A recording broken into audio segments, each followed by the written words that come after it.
Long before the name Chicago was ever spoken, before the first maps traced the sinuous line of the river or the grid of streets, the land beneath what we now call a city existed in a form both ancient and shifting. The story begins not with people, but with ice. Roughly 15,000 years ago, during the late stages of the Wisconsin glaciation, much of what is now the northern United States lay buried beneath a vast ice sheet more than a mile thick. It moved slowly, grinding the bedrock beneath it, sculpting valleys and pushing debris southward. As the ice began to melt and recede, it left behind a transformed landscape. Great chunks of rock and glacial till littered the land. The melting formed rivers and carved out basins that would eventually become the Great Lakes. Lake Michigan, vast and cold, was born in this age. The terrain around it, flat, swampy, and saturated, would become the lowland marshes and sandbars of the Chicago area, where now stand skyscrapers, once spread vast wetlands, seasonal floodplains, and dense prairie grass. As the waters of prehistoric Lake Chicago receded, they deposited layers of sediment, creating the distinct flatness that defines Chicago's topography today. Beneath it all, the bedrock, limestone and dolomite, was shaped by eons of geological forces, unseen yet foundational. With the ice gone and the earth warmed, life returned. First came the forests and grasslands, then the animals. Herds of bison grazed the wide plains. Elk and deer moved silently through oak savannas. Waterfowl filled the skies in migration, and fish darted in the clear, winding tributaries that fed the new lake. Along with them came the first people, Paleo-Indians, who followed game across ancient trails and riverbanks, leaving behind only traces, spear points, flint flakes, fire pits. For thousands of years, these early peoples hunted and gathered, adapting to a landscape that changed with each season. Over time, communities began to settle. By 4,000 years ago, the Arctic and later woodland cultures emerged, cultivating wild plants, crafting pottery, and establishing semi-permanent villages. Burial mounds began to appear, earthen testaments to rituals, memory, and the honoring of the dead. These cultures created networks of trade that spanned great distances, exchanging obsidian from the Rockies, copper from the north, and shells from the Gulf Coast. Among the most influential cultures in the region were the Mississippian peoples. By 1000 CE, their influence reached into northern Illinois from their cultural capital at Cahokia, across the Mississippi River from what is now St. Louis. Though the largest and most complex sites lay to the south, their ideas, agricultural practices, and social structures extended northward. Corn agriculture became more widespread, supporting denser populations and more complex societies. Elevated platform mounds and palisaded villages marked the presence of regional centers, even in the wetlands that would become Chicago. When European contact became imminent, the region now known as Chicagoland was home to a rich patchwork of Algonquian-speaking peoples. The most prominent among them were the Illinois Confederation, which included the Kaskaskia, Peoria, and Cahokia tribes. By the 1600s, the Miami, Mascoutin, and Potawatomi peoples had moved into the region, often as a result of pressures from the east, Iroquois aggression, colonial encroachment, and the shifting chaos of trade and warfare. The Potawatomi, in particular, came to dominate the Chicago area by the late 1600s, inhabiting the land near the lakefront, the rivers, and the wood areas along the Des Plaines and Fox Rivers.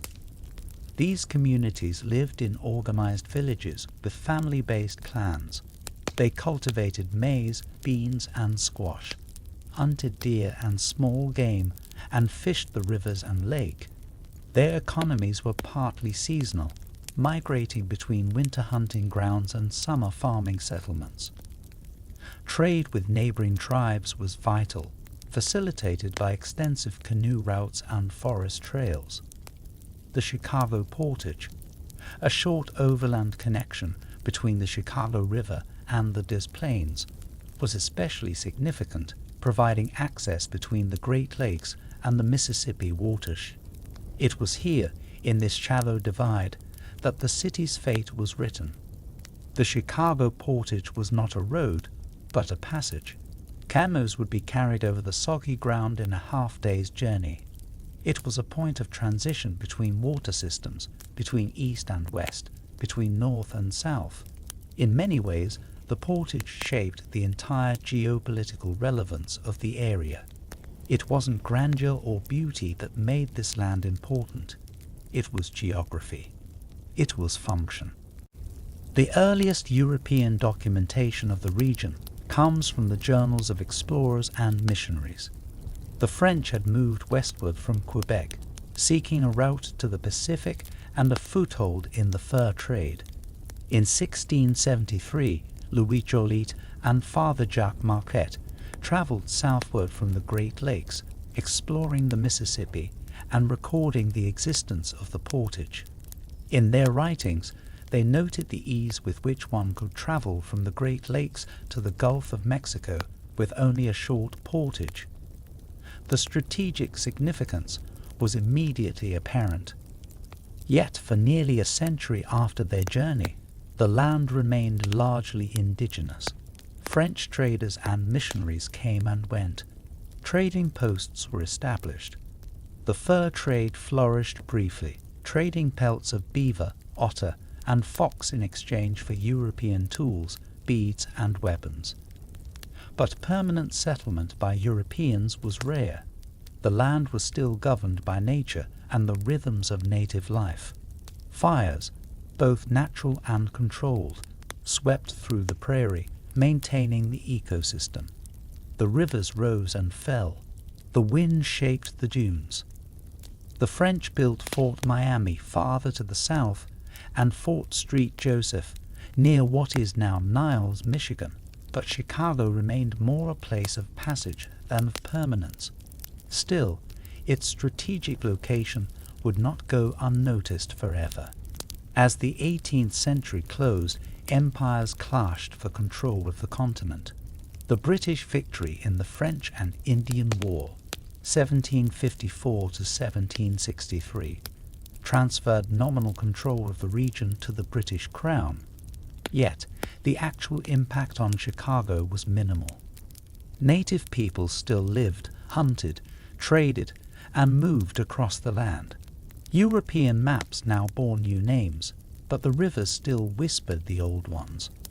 When the American Revolution ended in 1783, the newly formed United States inherited the claim to the Northwest Territory, which included present-day Illinois. Still, American presence in the Chicago area remained sparse. One man, however, would quietly lay the foundation for the city that was to come.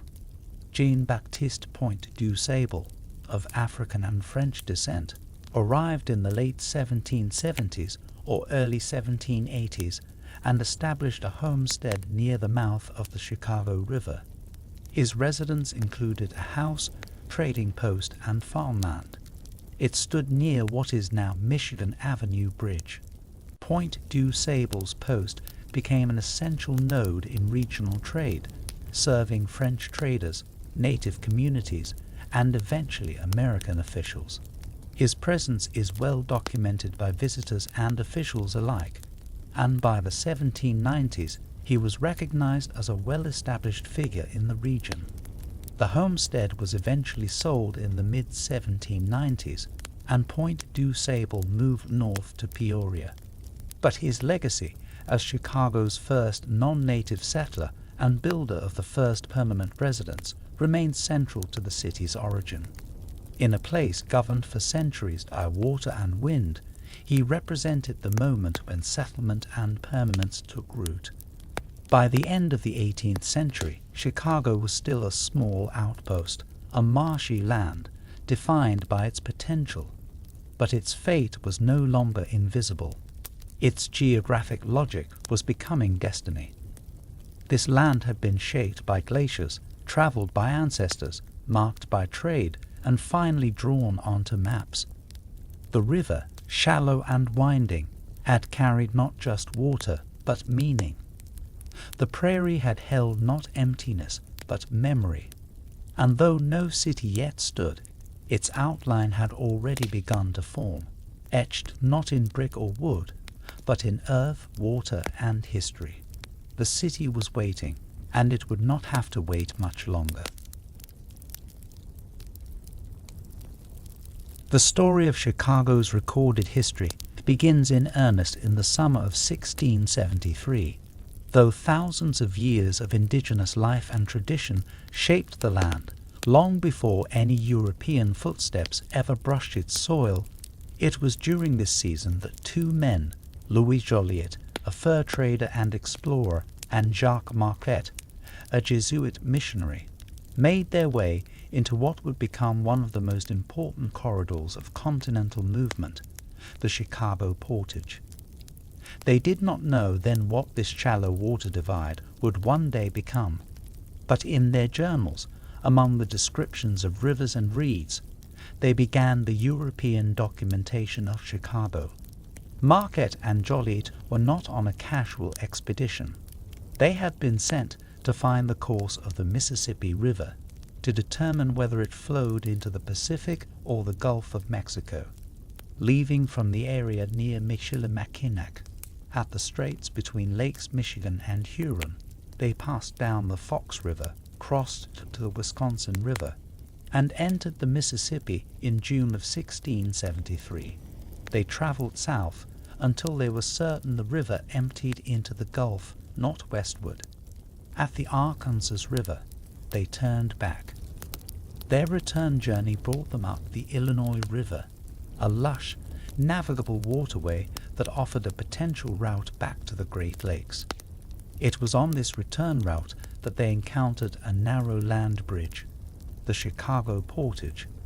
Though shallow and sometimes muddy, it allowed canoes to cross between the Des Plaines River, a tributary of the Illinois, and the Chicago River, which flowed east into Lake Michigan. It was a discovery of immense strategic value. Their journals describe the abundance of the area, fertile land, fish-filled waters, and easy movement. It was clear to both men that this region was uniquely placed to serve as a transportation hub between two of the continent's major water systems. For traders, missionaries, and eventually military strategists, this portage would be recognized as the key to inland navigation in North America. In 1674, Jacques Marquette returned, hoping to establish a mission among the Illinois tribes. He fell ill and was forced to winter near the southern end of Lake Michigan. Though he never founded a lasting settlement in Chicago, his presence in the region marked the beginning of intermittent European activity there. His legacy was commemorated by later French, and later still by Americans, as a foundational moment in the city's European narrative. Following Marquette and Joliet, a series of French trappers, known as coureurs de bois, and traders entered the region.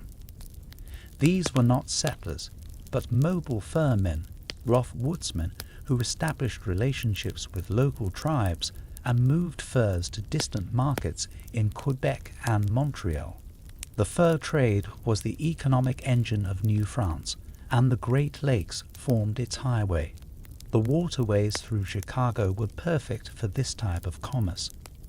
From the 1680s into the early 1700s, small trading posts occasionally rose and fell near the portage. These were not towns or military installations, but temporary stations, places where furs could be collected, canoes repaired, and supplies exchanged. The French recognized the economic potential of the Chicago Portage, but population remained sparse. The wetlands, biting insects, and seasonal flooding discouraged permanent European habitation. Throughout this era, French colonial administration remained focused on larger settlements, Kaskaskia, Cahokia, Vincennes. Chicago was more of a waypoint than a goal. Yet in its humble role, it became a crucial node in the inland fur trade. The Potawatomi, who dominated the region by the 18th century, traded extensively with the French, exchanging animal pelts for knives, kettles, firearms, beads, and cloth. Maps of the time began to include the area more frequently. Early cartographers marked Shekagoo or Chicagoo near the river. These maps were often imprecise, hand-drawn by explorers, but they reveal that French and native familiarity with the area was deepening. The Jesuits also documented the region in their annual relations, religious reports sent back to France. They mention not only geography, but the customs and social structures of local tribes. In 1696, Pierre Lemoyne d'Iberville recorded details of the Chicago region, noting its potential as a post. Later, in the early 18th century, French traders such as Pierre-Charles de Liette took up more semi-permanent roles in the Illinois country, stationed at Fort St. Joseph and sometimes traveling through Chicago. Their records added to the body of knowledge that slowly accumulated about this place. By the mid-1700s, France and Britain were moving toward open conflict in North America. The French and Indian War, 1754 to 1763, was a global conflict with local consequences. Though no major battles were fought in Chicago, the war's outcome would reshape the future of the region. France ceded nearly all of its North American territory to Britain. For Chicago, this meant a change in imperial ownership, though not much change on the ground. The British, less interested in inland trade than the French had been, did not maintain the trading presence with the same vigor. Additionally, they alienated native allies by cutting off traditional gift-giving customs and imposing new trade rules. This sparked widespread unrest, culminating in Pontiac's rebellion in 1763, during which indigenous nations attempted to drive the British from the region. Though the rebellion failed, it delayed further expansion and underscored the precariousness of European control. Throughout the 1760s and 1770s, Chicago remained lightly touched by European hands. It remained native ground, traversed by Ottawa Potawatomi and other Algonquian peoples, who continued their seasonal rounds and intertribal diplomacy. Trade persisted, but increasingly under strain as colonial pressures built elsewhere. In 1779, Jean-Baptiste Point du Sable arrived. Though technically part of the next chapter of this history, his presence began to shift Chicago's identity. Point du Sable was not an explorer in the same sense as Joliet and Marquette, but a pioneer of permanence. His post marked the end of the era in which Chicago was solely a place of passage. By the time the American Revolution ended and the Northwest Territory was formally ceded to the United States, the Chicago Portage was a well-known corridor. The French had mapped it, the British had inherited it, and soon Americans would claim it. Yet in this century of quiet passage, 1673 to the 1780s, the groundwork was laid. Explorers saw geography, trappers followed economics, missionaries sought souls. But above all, they followed the river, and the river led them here, to a swampy, reedy, low-lying strip of land that connected two great waters, to a future city that would not yet rise, but already waited beneath the mud, to Chicago. By the close of the 18th century, the place known as Chicago had already endured centuries of seasonal travel, temporary trade, and transitory camps, yet it had never held a settlement that could truly be called permanent. That would change with the arrival of one man, Jean-Baptiste Point du Sable, and the quiet emergence of a homestead at the mouth of the Chicago River that would lay the foundations of a city yet to come. Point du Sable's story begins before Chicago, shaped by the tumultuous and interconnected world of the 18th century Atlantic. He was of African and French descent, likely born in Saint-Domingue, present-day Haiti, though some sources place his origins in the French-Canadian territories. His heritage alone marked him as unique among early frontiersmen. Multilingual, culturally fluent across native, French, African, and English traditions. In a world of rigid colonial identities, he moved fluidly between them. By the late 1770s or early 1780s, Point du Sable had traveled south through the Great Lakes. Whether by entrepreneurial vision or frontier intuition, he recognized the promise of the Chicago River's mouth, a junction between inland waterways, native trade routes, and emerging European interest. Here, near where modern-day Michigan Avenue crosses the river, he constructed a homestead that would become the first enduring outpost of settlement in Chicago. His post was more than a cabin. According to an inventory from 1800, it included multiple buildings: a main house, bakehouse, poultry house, stables, dairy, a smokehouse, and storehouse. The dwelling was framed and roofed with shingles, a mark of permanence unusual in the region at the time. He maintained livestock, grew crops, and most importantly, conducted trade. His household was described as orderly and prosperous. Travelers and military officers passing through noted its comfort and cleanliness. His wife, Kitty Howell, also recorded as Catherine, was a Potawatomi woman. Their marriage united two worlds, and through it, Point du Sable established ties to local native communities that would be essential to his economic success. Many of his clients were Potawatomi, Ottawa, or Ojibwe who brought furs, fish, and other goods for trade. He dealt in pelts, flour, corn, salted meat, and imported wares from the East. Though operating on a modest scale, his post became a vital waypoint in a widening trade network stretching from Detroit to St. Louis. Through his daily activities, Point du Sable established the principle that would guide Chicago's evolution for the next 2 centuries: geography married to commerce. He did not come to conquer or convert. He came to work, to exchange, to dwell. And in doing so, he established Chicago as a place where people might stay.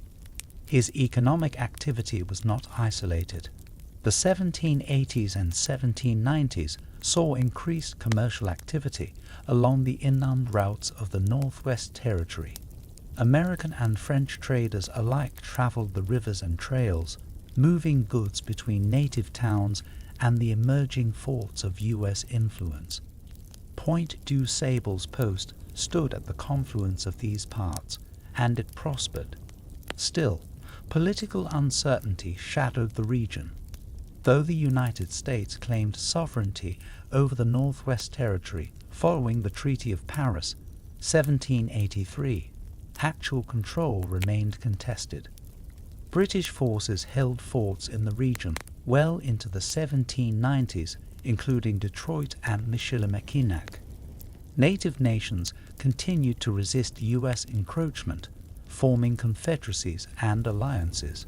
The Northwest Indian War, 1785 to 1795, culminating in the Battle of Fallen Timbers and the Treaty of Greenville, marked a decisive, if temporary, shift in favor of U.S. expansion.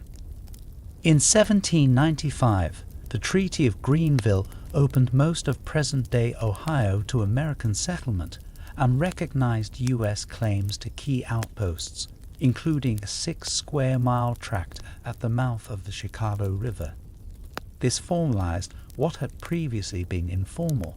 Chicago now sat on land claimed by the federal government to be used as a site for future development.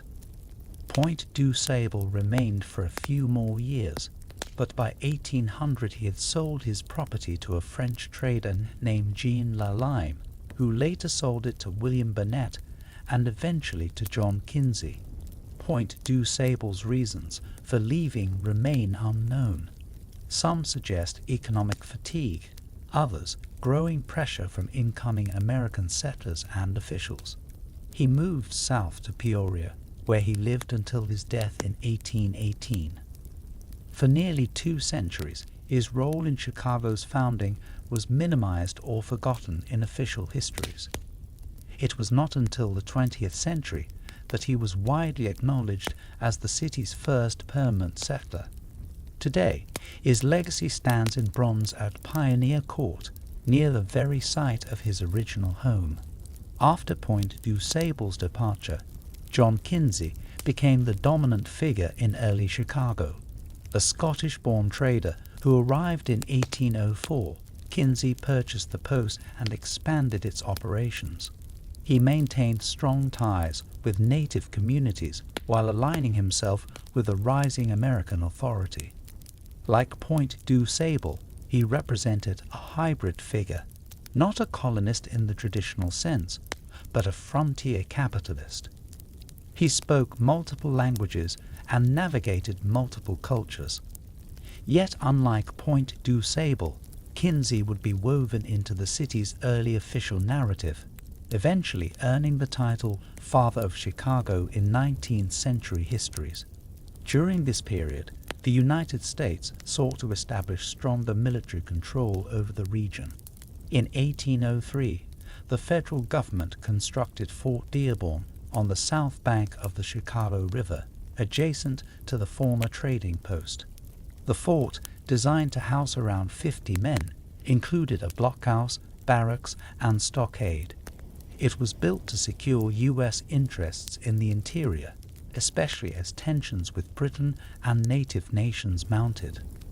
The fort marked a turning point. It represented a shift from commerce to control. While Point du Sable's Chicago was fluid, multicultural, and transactional, Fort Dearborn signified permanence, order, and occupation.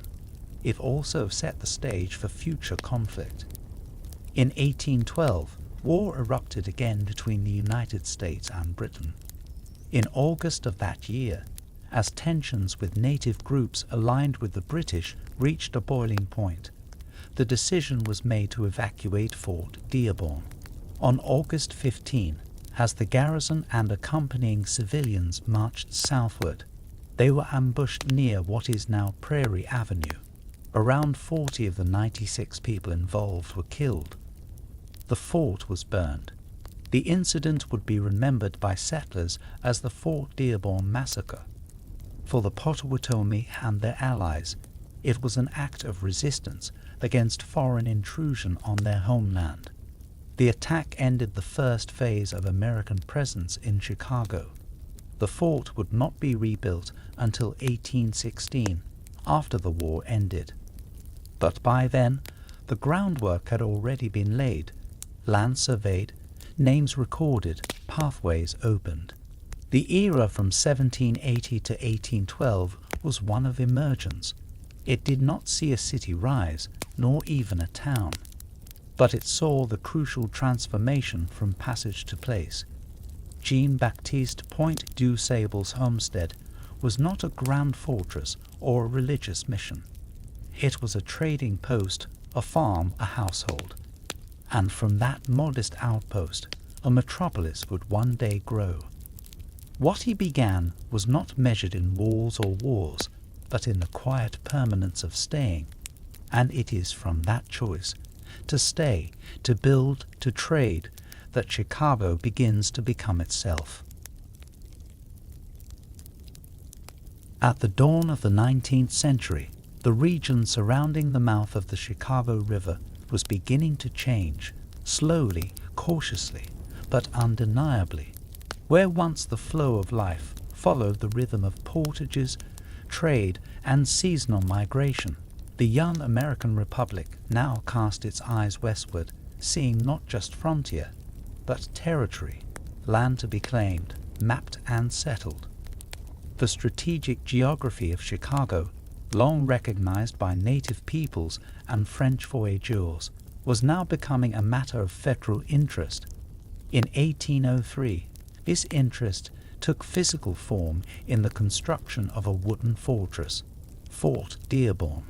Named after Henry Dearborn, then Secretary of War under President Thomas Jefferson, Fort Dearborn was a small square post set on the south bank of the Chicago River, just east of where Michigan Avenue now crosses. It was more symbol than citadel, a modest stockade, two blockhouses, a barracks, officers' quarters, and a few support buildings enclosed by picket walls. Yet it marked a turning point. With its completion, the U.S. government declared not only interest in Chicago but presence. No longer just a waypoint on the fur trade route, Chicago now bore a military footprint. The decision to build the fort was strategic. The 1803 Louisiana Purchase had more than doubled the land claims of the United States, and with expansion came the need to secure frontiers. The Chicago Portage, connecting the Great Lakes with the Mississippi system, was key to transportation, commerce, and future canal building.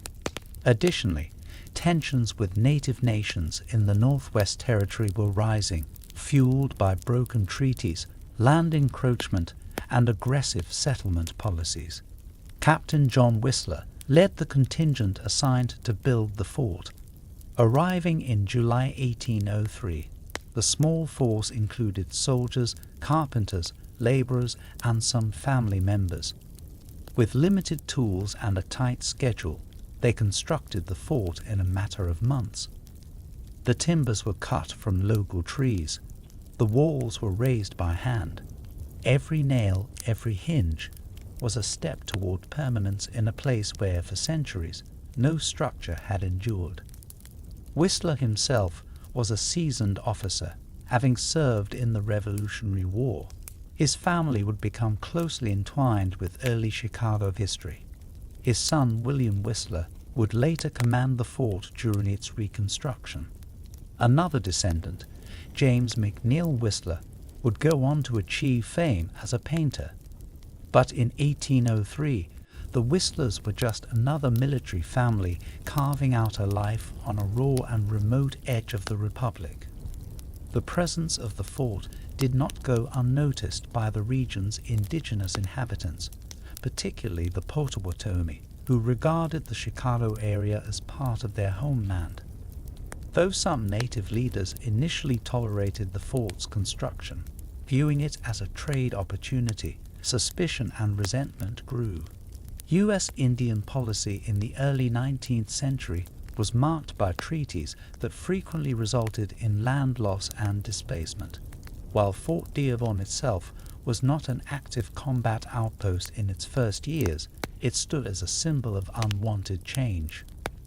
From 1803 to 1812, Fort Dearborn functioned primarily as a supply and trade depot. It was garrisoned by a small force, usually between 50 and 70 men, and remained isolated. There was no surrounding town.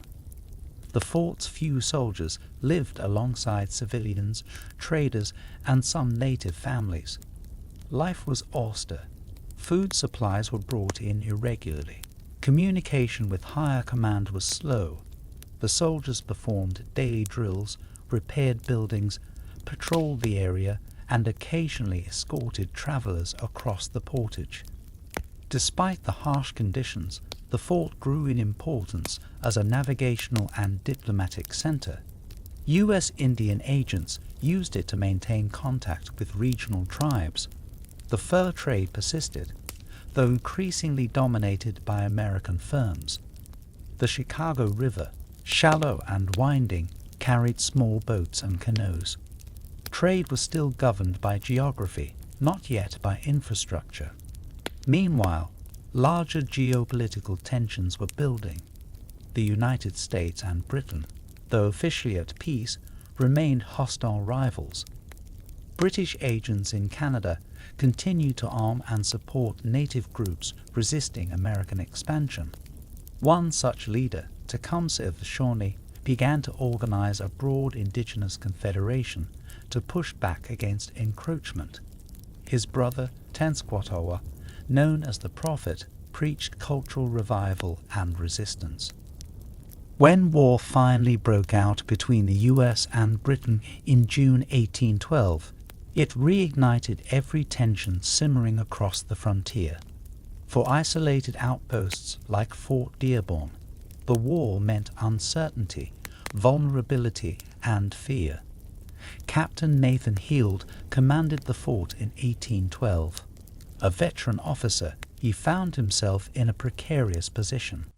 With fewer than 60 soldiers and several dozen civilians, including women and children, the fort was not prepared for siege or prolonged defense. Supplies were limited. The nearest reinforcements were hundreds of miles away. As war erupted, General William Hull, stationed at Detroit, ordered Hill to evacuate Fort Dearborn and retreat to Fort Wayne. Hill delayed for several weeks, unsure of how best to proceed. Meanwhile, native groups in the region, emboldened by British support and American vulnerability, began to prepare for confrontation. The Potawatomi in particular had grown distrustful of American intentions. On August 15, 1812, under a flag of truce, Heald and his garrison began the evacuation. They marched southward along the lakeshore, accompanied by civilians and escorted by Potawatomi warriors who had ostensibly agreed to ensure their safe passage. But somewhere between the river and what is now 18th Street, the situation collapsed. Accounts of what happened next vary in detail, but the result was the same: an ambush, a battle, and a slaughter. About 40 Americans, including women and children, were killed. Some were captured. The fort itself was looted and burned. The event came to be known as the Fort Dearborn Massacre by American historians, though the term has been contested. For native groups, it was an act of war, a response to broken promises and increasing aggression. For Americans, it became a symbol of frontier peril. The site of the massacre would later be memorialized with a plaque and sculpture. But in 1812, it was only smoke and silence. The fort was gone. Chicago had once again become a place without structures, without settlers, without certainty. It remained so for 4 years. The War of 1812 continued in the east and north, with battles along the Canadian frontier and the Great Lakes. Eventually, the Treaty of Ghent ended hostilities in 1815. 1 year later, in 1816, the United States returned to Chicago to rebuild Fort Dearborn. The second fort, constructed on the same site, was similar in design but slightly larger. It marked a new phase in American expansion. The war had demonstrated the vulnerability of frontier posts. Now, the emphasis was on more durable control. Fort Dearborn was re-established as a garrison and trading center. But more importantly, it served as an anchor for the next wave of settlers. Thus, the years from 1803 to 1816, bookended by 2 constructions of Fort Dearborn, mark a period of critical transition. What began as a modest military outpost had become a site of violence, memory, and resolve. Chicago's role in the War of 1812 may have been brief, but it was consequential. The land was now marked not just by water routes, but by battle. And the next time Americans came to Chicago, they would not come merely to defend it. They would come to stay, In the years following the War of 1812, a new vision for the American frontier began to take root. Chicago, once no more than a muddy portage path and the site of a burned fort, stood poised to become something larger. The war had demonstrated the strategic value of the Great Lakes and inland waterways. Now, that recognition would be turned into policy, investment, and construction. Between 1818 and 1837, Chicago would transform, slowly but unmistakably, from an isolated military outpost to a functioning municipality driven by transportation, trade, and engineering. Illinois achieved statehood in 1818. At the time, its population was concentrated in the south, along the Mississippi River and the Ohio. Northern Illinois was still sparsely populated, a landscape of prairie, wetlands, and river valleys. But surveyors and speculators had already identified the Chicago Portage as a key to the region's development. With Lake Michigan to the east and the Des Plaines River to the southwest, this narrow stretch of land promised to link the Great Lakes with the Mississippi River system. All it needed was a canal. The idea of connecting the two waters by man-made channel was not new. Joliet himself had noted the potential for such a canal in 1673. French and British officials had echoed the thought throughout the 18th century. But it was not until Illinois became a state that plans began to coalesce into action. The Illinois and Michigan Canal would become the centerpiece of the state's infrastructure ambition, and Chicago would be its keystone. The Chicago area by this time remained lightly settled. Fort Dearborn had been rebuilt in 1816, and a small civilian community slowly grew around it. Traders continued to operate along the river. John Kinsey, who had purchased Point du Sable's former homestead, was a dominant figure, conducting business and maintaining relationships with local native communities. A few cabins dotted the riverbank. Hunters, trappers, and soldiers formed the bulk of the population. The federal government began to formalize its presence. In 1821, the first official land survey was conducted. Surveyors laid out the township and range lines according to the public land survey system, dividing the land into 6-mile square townships and 1-mile square sections. This grid, imposed on the landscape like a mathematical net, would define not only property boundaries but also road patterns and settlement patterns for generations to come. In 1825, the Erie Canal was completed in New York, connecting the Hudson River with Lake Erie. This engineering triumph transformed commerce in the Northeast and provided a model for canal construction across the country. For Illinois, it confirmed what many had already suspected. A canal from Chicago to the Illinois River would unlock the economic potential of the region.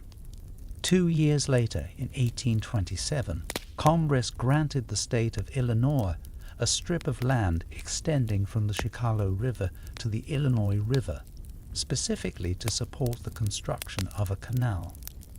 This grant became the foundation for the Illinois and Michigan Canal project. Though actual digging would not begin for several more years, the legal and political framework was now in place. Engineers, planners, and laborers would follow. Meanwhile, the settlement around Fort Dearborn grew steadily. In 1830, a new survey laid out the original town plat of Chicago, encompassing an area bounded by the lake on the east, the river on the north and west, and 22nd Street, modern Cermak Road, on the south. The plat was rectangular and oriented to the cardinal directions, with straight streets and uniform lots. It reflected the rational planning ethos of the time, order imposed on nature. By 1833, the population had risen to approximately 350. That year, Chicago was officially incorporated as a town by the Illinois State Legislature. Its government consisted of a board of trustees elected by local voters. The first election was held in August 1833, and the board's initial duties included regulating taverns, building sidewalks, and organizing a rudimentary police system. These were modest beginnings, but they signaled the emergence of a civic identity. Construction and engineering were constant concerns. The land around the Chicago River was flat, low, and poorly drained. Seasonal flooding and standing water created health hazards and hindered construction. Wooden planks were laid across streets to create makeshift sidewalks. Bridges were built over the river, simple wooden spans that could be raised or turned to allow the passage of boats. The river itself was both asset and obstacle. It provided transportation and access to the lake, but it was also shallow and sluggish, often clogged with debris. Efforts to deepen and clear the river began early, with varying degrees of success. Dredging operations were primitive, relying on hand tools and horse-drawn scoops. Still, the work continued. Every foot of improved river channel meant easier movement of goods, more ships in the harbor, and more profit for merchants. The promise of the Illinois and Michigan Canal loomed large.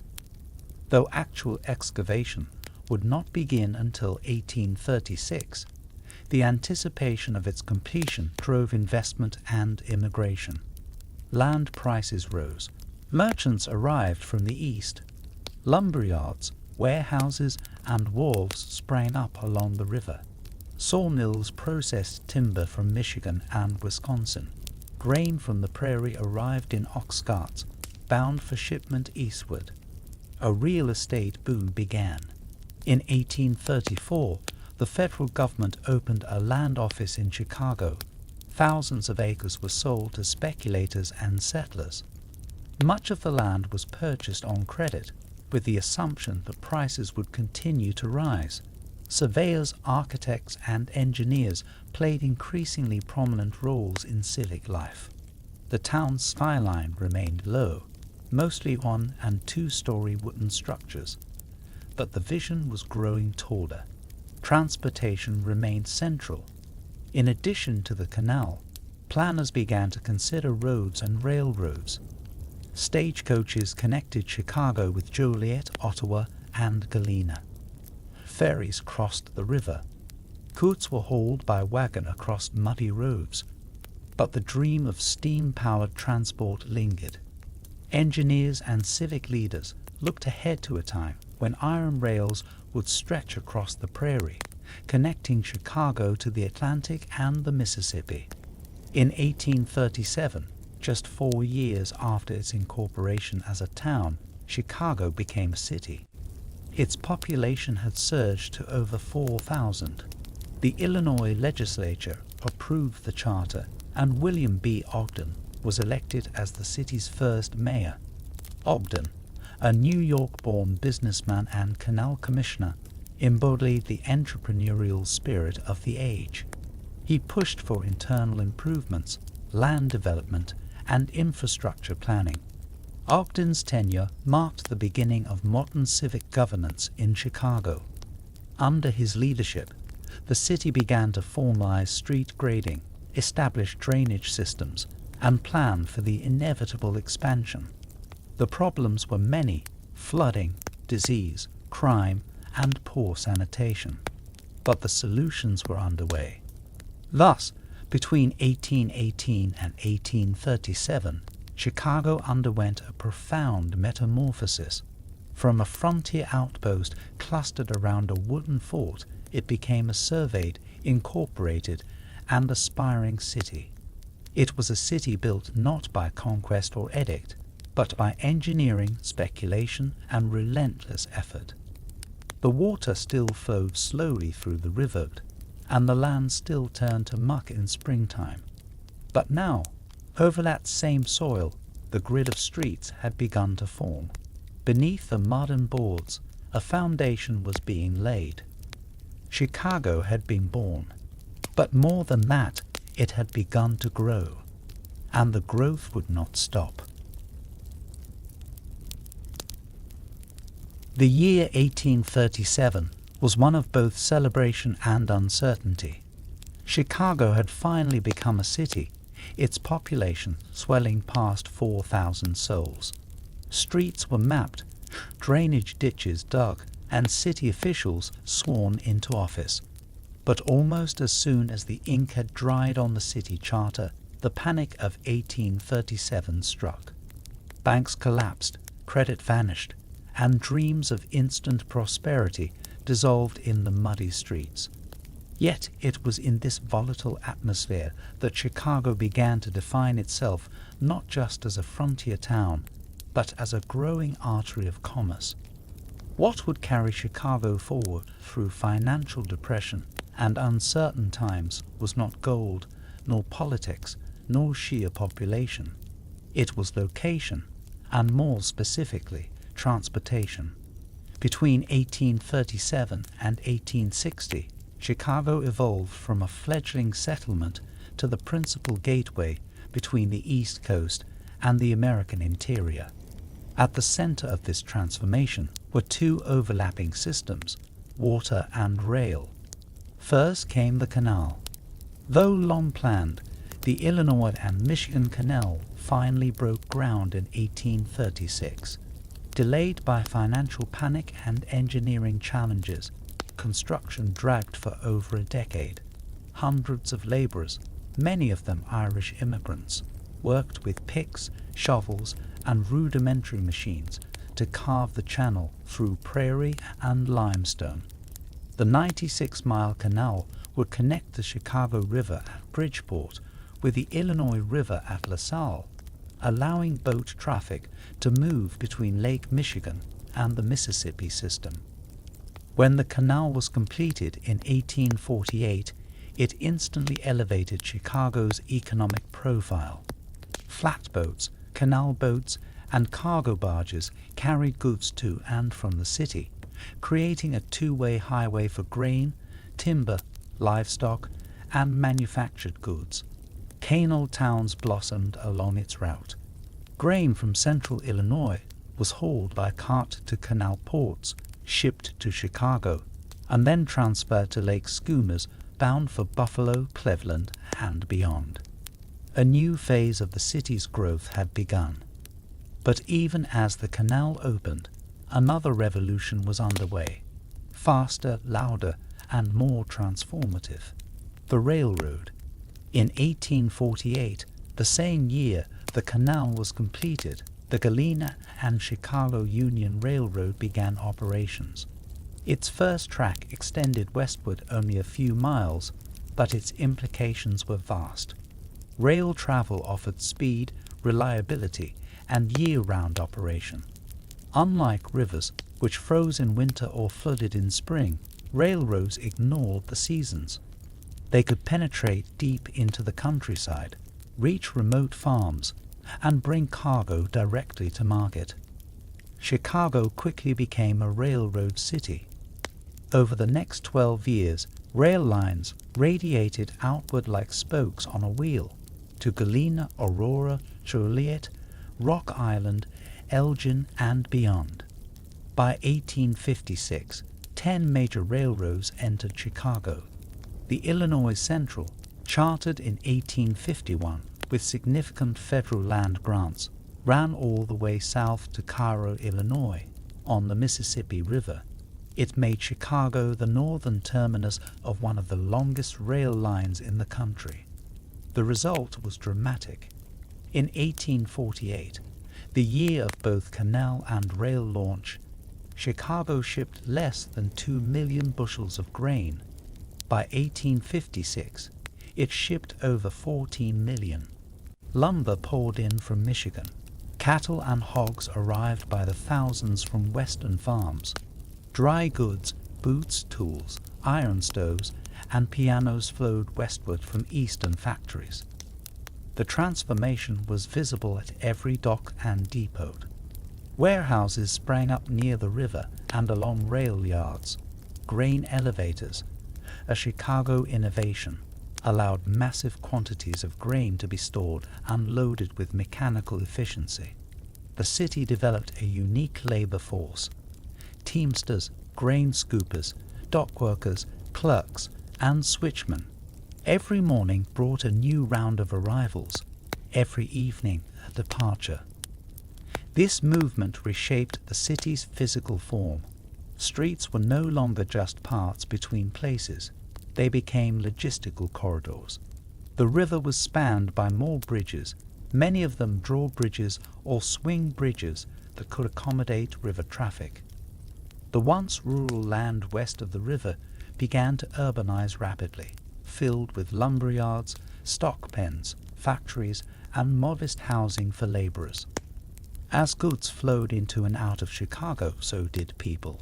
The 1840s and 1850s saw a sharp rise in immigration, particularly from Ireland and Germany. Fleeing famine, revolution, and poverty, these newcomers arrived in droves, often with little more than a name and a strong back. They found work building the canal, laying rail, hauling freight, and raising buildings.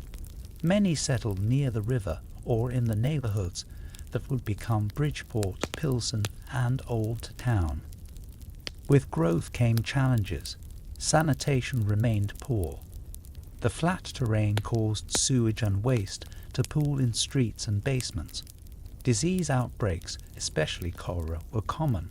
In 1854, a particularly severe cholera epidemic claimed the lives of over 5% of the city's population.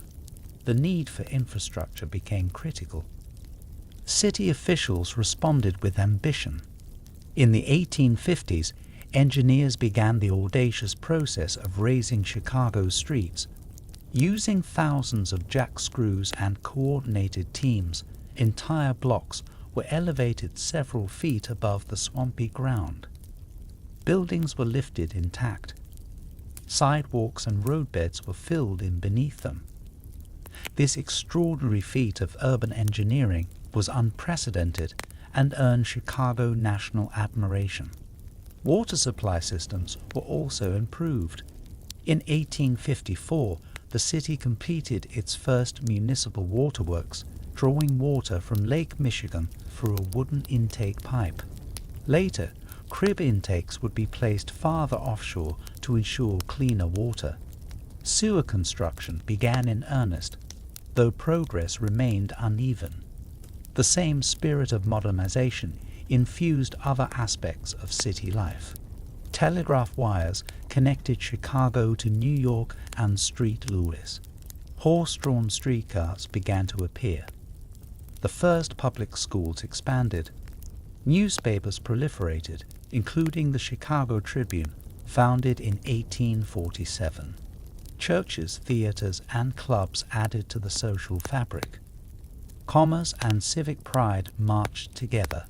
Chicagoans began to see themselves not just as residents of a western town, but as participants in a national and international economy. The city hosted fairs, expositions, and railroad conferences. Architects and engineers arrived to design new warehouses and depots. Lawyers and bankers followed the money, setting up firms that would later become national institutions. By 1860, the census recorded over 109,000 residents, an increase of more than 2,500% in just 2 decades. Chicago had become the hub of the Midwest, the most vital link between the farms of the interior and the factories of the East. It had overtaken older river cities like St. Louis and Cincinnati in commercial prominence. And it had done so by design, by canal, by rail, by boldness. The frontier was no longer behind it. Chicago had become the axis upon which it turned. In the next chapter, the story would turn to slaughterhouses, packing plants, and rail yards teeming with animals. A new industrial era beckoned. But it was in these 2 decades between 1837 and 1860 that the city earned its place as the gateway to the West, a place shaped by movement but rooted in purpose, a place whose roads now ran everywhere. By 1860, Chicago was no longer a frontier outpost, nor even merely a regional entrepôt. It had emerged as a force, a city of iron, steam, and commerce, the very pivot of America's economic movement westward. That year, its population passed 109,000. The railroads had made it the central node in the nation's emerging transportation grid. Its river had been re-engineered, its streets lifted, its ambition evident in every warehouse, grain elevator, and depot that lined the lakefront and riverbanks. Yet all of this would pale before what was to come next. In the 20 years between 1860 and 1880, Chicago would become the industrial colossus of the Midwest, a city that processed, packed, manufactured, and shipped at a scale unimaginable just a generation earlier. Central to this transformation was one extraordinary sight, the Union Stockyards. The Civil War, beginning in 1861, altered the trajectory of American cities, and none more than Chicago. While battles raged across the South and East, Chicago was busy building. The city became a major supplier for Union troops, furnishing uniforms, boots, weapons, ironworks, and above all, meat. Its location ensured that cattle and hogs from Iowa, Illinois, Wisconsin, and beyond could be driven to the city, slaughtered, and shipped east via rail and lake steamer. Prior to the 1860s, livestock markets in Chicago had been scattered along various rail lines. Stockyards had sprung up near different rail depots, creating inefficiency and congestion. In response, a group of investors and railroad companies formed the Union Stock Yard and Transit Company in 1864. They consolidated operations into a single centralized facility southwest of downtown between Halsted and Ashland Avenues. The site, chosen for its access to multiple rail lines, became the beating heart of the city's meat-packing empire. The Union Stock Yards officially opened on Christmas Day, 1865. Spanning more than 300 acres, the yards were laid out with astonishing organization and efficiency. Pens held thousands of animals at any given time, cattle, hogs, sheep, and sometimes horses, arriving from the west and south by rail. A vast network of chutes, walkways, and rail spurs facilitated the movement of livestock. Slaughterhouses and packing plants encircled the yards, including soon-to-be famous firms like Armour, Swift, and Morris. This new concentration of industry was not just about geography. It was about scale. Innovations in refrigeration, mechanization, and logistics allowed Chicago packers to process animals rapidly and ship dressed meat rather than live animals. Ice from Lake Michigan was harvested in winter and stored in insulated warehouses, allowing meat to be preserved for shipment during warmer months. Later, mechanical refrigeration, pioneered by Chicago's packing houses, would make this process even more efficient. The stockyards didn't just transform the economy. They reshaped labor, environment, and the identity of the city itself. Thousands of workers, many of them recent immigrants from Ireland, Germany, Bohemia, and later Eastern Europe, found employment in the yards and adjacent industries. The work was brutal, repetitive, and dangerous. Slaughtering animals, cleaning entrails, trimming carcasses, hauling hides. Every step of the process involved blood, bone, and sweat. Wages were low, hours long, conditions filthy.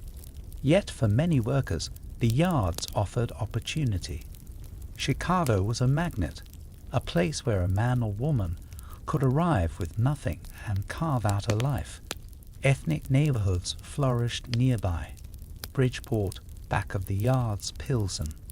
Churches were built, taverns filled, newspapers printed in a dozen languages. Labor unions were still in their infancy, but workers were organizing slowly. The smell of the yards carried for miles. Descriptions of the stench, foul, metallic, rotting, filled newspaper columns and travelers' diaries. Tourists came to see the process, marveling at the speed and efficiency with which a live hog could be turned into a dozen saleable products. The phrase, "everything but the squeal," was coined to describe the packer's ruthless efficiency. Bone was ground for fertilizer. Hair was used for brushes. Fat became soap or lard. The packing houses were early models of vertical integration and waste minimization. Industry radiated outward from the stockyards. Tanners, glue factories, railcar repair shops, barrel makers, soap works, and tool manufacturers clustered nearby. The yards were not just a place. They were a system, a model, a machine. But Chicago's industrial might extended far beyond meatpacking. The post-war years brought foundries, lumber mills, carriage factories, machine shops, and printing presses. By 1870, the city's population had nearly tripled from its pre-war size. Its streets bustled with workers, teamsters, laborers, clerks, and entrepreneurs. The skyline, still mostly low slum, bristled with smokestacks. Banks and exchanges followed industry. The Chicago Board of Trade, founded in 1848, grew in influence during this period, establishing Chicago as a center for commodity markets, especially in grain and livestock futures. Grain elevators multiplied along the river. Railroad companies built ornate stations and sprawling yards. The convergence of rail lines in Chicago was so extensive that it became known as the nation's railroad capital. Infrastructure struggled to keep pace. The streets, often unpaved or poorly maintained, turned to mire in spring and dust in summer. Drainage remained problematic despite the earlier street-raising campaigns. In response, engineers proposed a radical solution, reversing the flow of the Chicago River. Though the actual reversal would not occur until the next decade, plans and preliminary work began during this era. Water supply and sewage remained intertwined issues. Pollution from the stockyards and industrial districts flowed into the river, which in turn flowed into Lake Michigan, the city's drinking water source. Outbreaks of cholera and typhoid prompted urgent calls for sanitation reform. The city expanded its waterworks and began planning for offshore intake cribs and deeper tunnels. Fire was a constant threat in a city built largely of wood. In 1871, that threat became catastrophe. On the night of October 8, 1871, a fire broke out on the city's west side. Fanned by strong winds and fed by dry conditions, it spread rapidly across wooden buildings, bridges, and sidewalks. By the time it was extinguished 2 days later, the Great Chicago Fire had destroyed more than 3 square miles of the city. Over 17,000 buildings were lost. An estimated 100,000 people were left homeless. Yet in the fire's wake, Chicago did not collapse. It rebuilt. The fire prompted new building codes, new materials, new architecture. Stone, brick, and iron replaced wood. Streets were widened. The city invited architects and engineers from across the country. Insurance money and investment flowed in. Within 2 years, much of the downtown had been rebuilt. The fire had not stopped Chicago, it had propelled it. By 1880, the city's population had surpassed 500,000. It was now the second largest city in the United States outside of New York and Philadelphia. Its economic output ranked among the highest in the nation. It had become not just a hub of transportation, but a laboratory of industrial capitalism. The labor struggles, environmental challenges, and technological innovations that would define the Gilded Age were already being lived in Chicago. The smell of the stockyards, the clang of iron on steel, the smoke rising from thousands of chimneys, these were the signals of a city in full transformation. It had become, as Carl Sandburg would later write, the hog butcher for the world, the city of the big shoulders. It was a city that did not sleep, and it had no intention of slowing down. By the early 1880s, Chicago had become a city of titanic contrast. It was industrial muscle made visible, a skyline dominated not yet by towers, but by smokestacks and cranes. Along the lakefront and rail yards, the clangor of capitalism rang from dawn until nightfall. Steel mills, slaughterhouses, printing presses, and assembly floors churned unceasingly. The population, now nearing 1 million, was surging with immigrants: Poles, Czechs, Lithuanians, Italians, Jews from Eastern Europe, and waves of Germans who brought both skilled labor and radical politics. But for every carload of cattle or train bound for markets east, there was also something else rising: unrest. Chicago was not only a city of industry, but of inequality. While the city's elites prospered, its working class toiled in dangerous, dehumanizing conditions. 12-hour shifts were common. Wages stagnated. Safety regulations were sparse. And as wealth collected in the pockets of industrialists, the anger in the neighborhoods boiled. The period between 1880 and 1890 would be marked by one of the most significant labor uprisings in American history, the Haymarket Affair. Yet to understand that explosion, we must first see the powder keg that preceded it. Labor agitation in Chicago had long roots. Workers had organized mutual aid societies, ethnic brotherhoods, and craft unions for decades. The Knights of Labor, founded in the 1860s, expanded rapidly in the 1880s, seeking to unite all workers, skilled and unskilled, under one banner. Meanwhile, anarchists, socialists, and radical reformers grew in number, particularly among German immigrants influenced by the revolutionary spirit of 1848 Europe. Chicago became a hub for these movements. Radical newspapers, such as the Arbeiterzeitung, spread Marxist and anarchist theory in both English and German. Public lectures, debates, and rallies became common in city parks and union halls. The 8-hour workday emerged as the central demand, not only for fairness, but for survival. Factory owners and industrialists, alarmed by the rise of organized labor, pushed back. They formed employer associations, hired private security, and funded police forces that increasingly sided with business interests. Strikebreakers were brought in. Workers were blacklisted. Violence became frequent. In 1886, a national call was made for a general strike on May 1st to demand the 8-hour workday. Chicago became ground zero.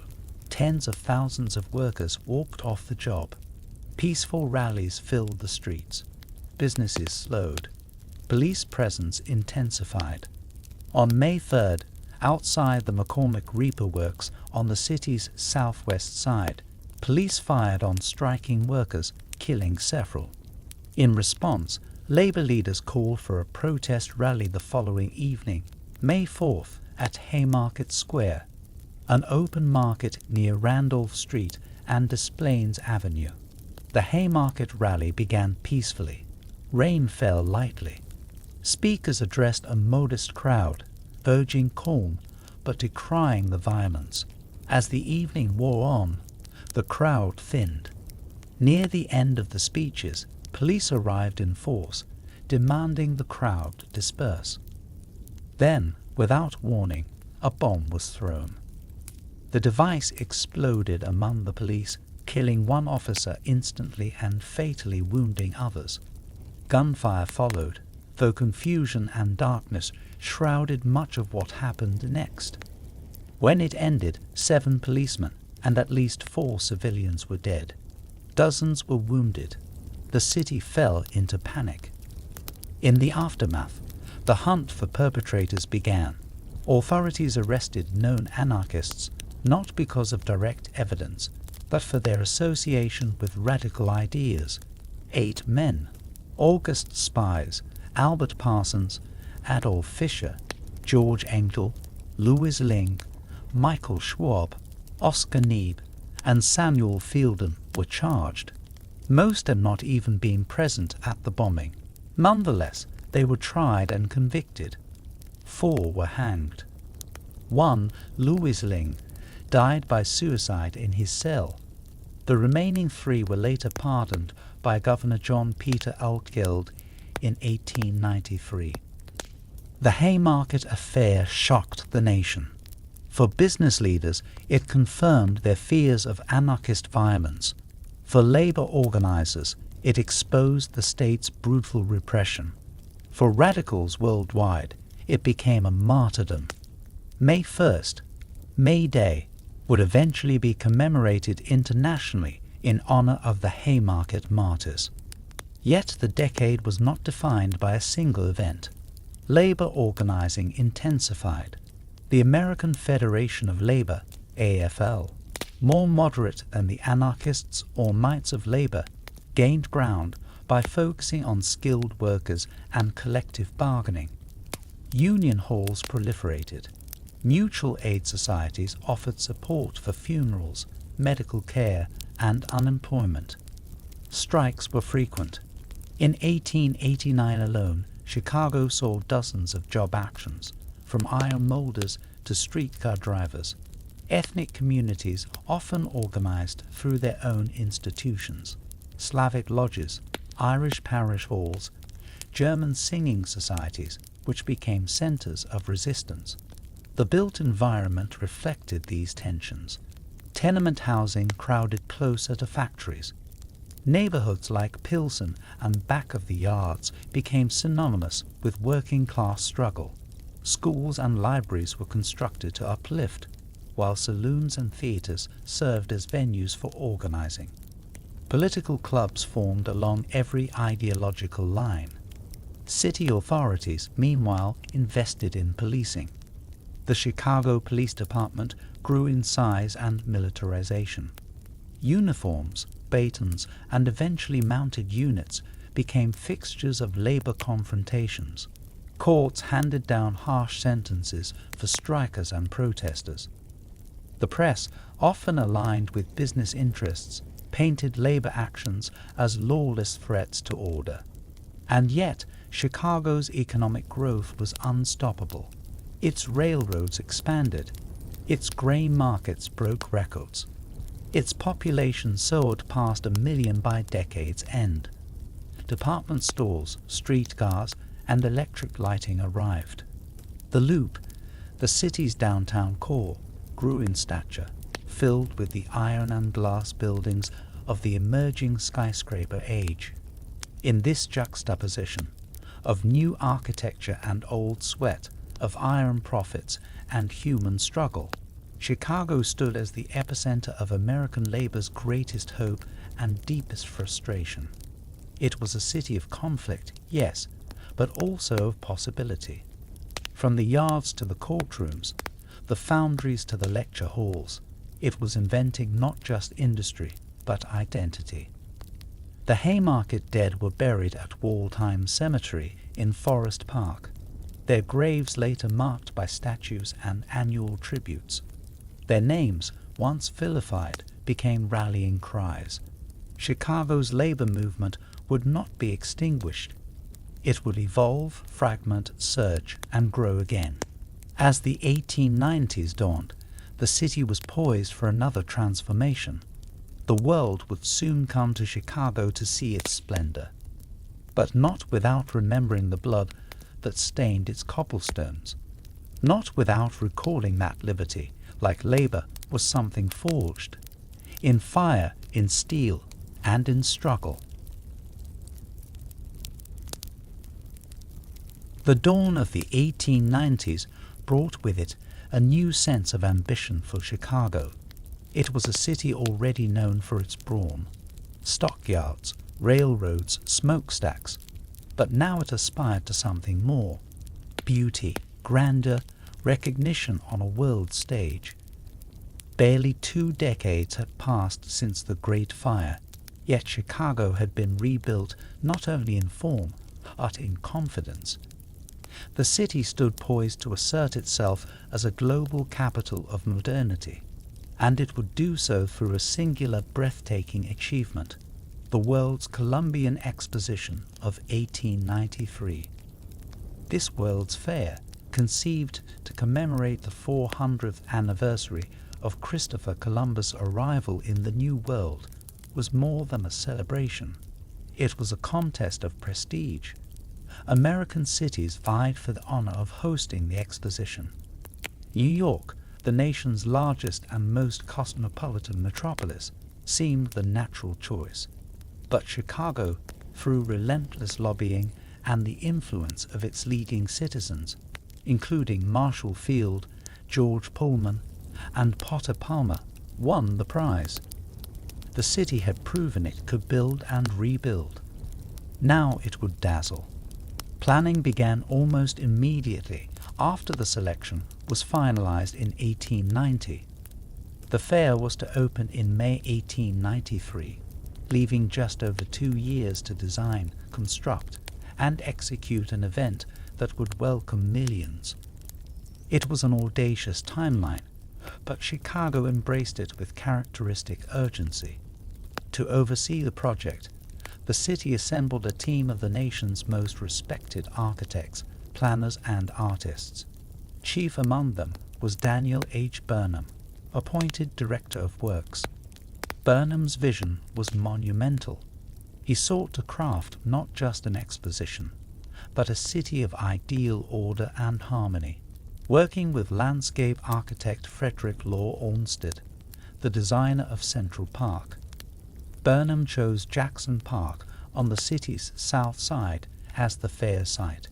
It offered ample space and proximity to Lake Michigan, allowing for grand vistas and a naturalistic backdrop. What emerged was unlike anything Chicago or the world had ever seen: the White City. So named for the gleaming, plaster-clad neoclassical buildings that surrounded its central basin, the White City was a breathtaking ensemble of symmetry and elegance. Palaces rose in orderly rows, each dedicated to a theme: manufacturing, agriculture, transportation, electricity. Canals and lagoons cut through the site, crossed by ornate bridges. Electric lights, still a novelty in most of the country, bathed the fairgrounds in a glow that seemed to erase night itself. At its center stood the Court of Honor, a sweeping plaza of fountains and colonnades that stunned visitors into silence. And there was the Ferris wheel, designed by engineer George Washington Gale Ferris Jr. The Ferris wheel was Chicago's answer to the Eiffel Tower, which had graced the 1889 Exposition Universelle in Paris. Towering over 250 feet high and capable of holding over 2,000 people at once, the wheel symbolized Chicago's spirit: bold, mechanical, sublime. Over 27 million people attended the World's Columbian Exposition during its 6-month run. They came by train, boat, and on foot from every state and dozens of countries. Many had never seen a city so vast, so electric, so cosmopolitan. They marveled at the fair's exhibits: the first moving walkway, the debut of the dishwasher, and the introduction of new foods like Cracker Jack and juicy fruit gum. Buffalo Bill Cody set up a rival Wild West show just outside the grounds. Visitors walked through replicas of Egyptian tombs, Japanese gardens, German beer halls, and the latest innovations from American industry. But behind the gleam of the White City, Chicago's shadows remained. The fair was intended to showcase American greatness, yet it excluded much of its labor force from the celebration. African Americans were largely left out of official exhibits, prompting protests and the creation of alternative spaces such as the Colored American Day. Native peoples were presented in anthropological exhibits, often in dehumanizing fashion. The wealth that funded the fair had been extracted, in many cases, from the toil of workers whose neighborhoods remained mired in poverty just miles from the fairgrounds. And across the Midway, the commercial strip that flanked the formal exposition, stood attractions that spoke less of enlightenment and more of entertainment: belly dancers, exotic animals, ethnic villages, and games of chance. The Midway was wildly popular, but also a source of controversy. Critics argued that it undermined the fair's educational mission. Others saw it as proof of the public's true tastes.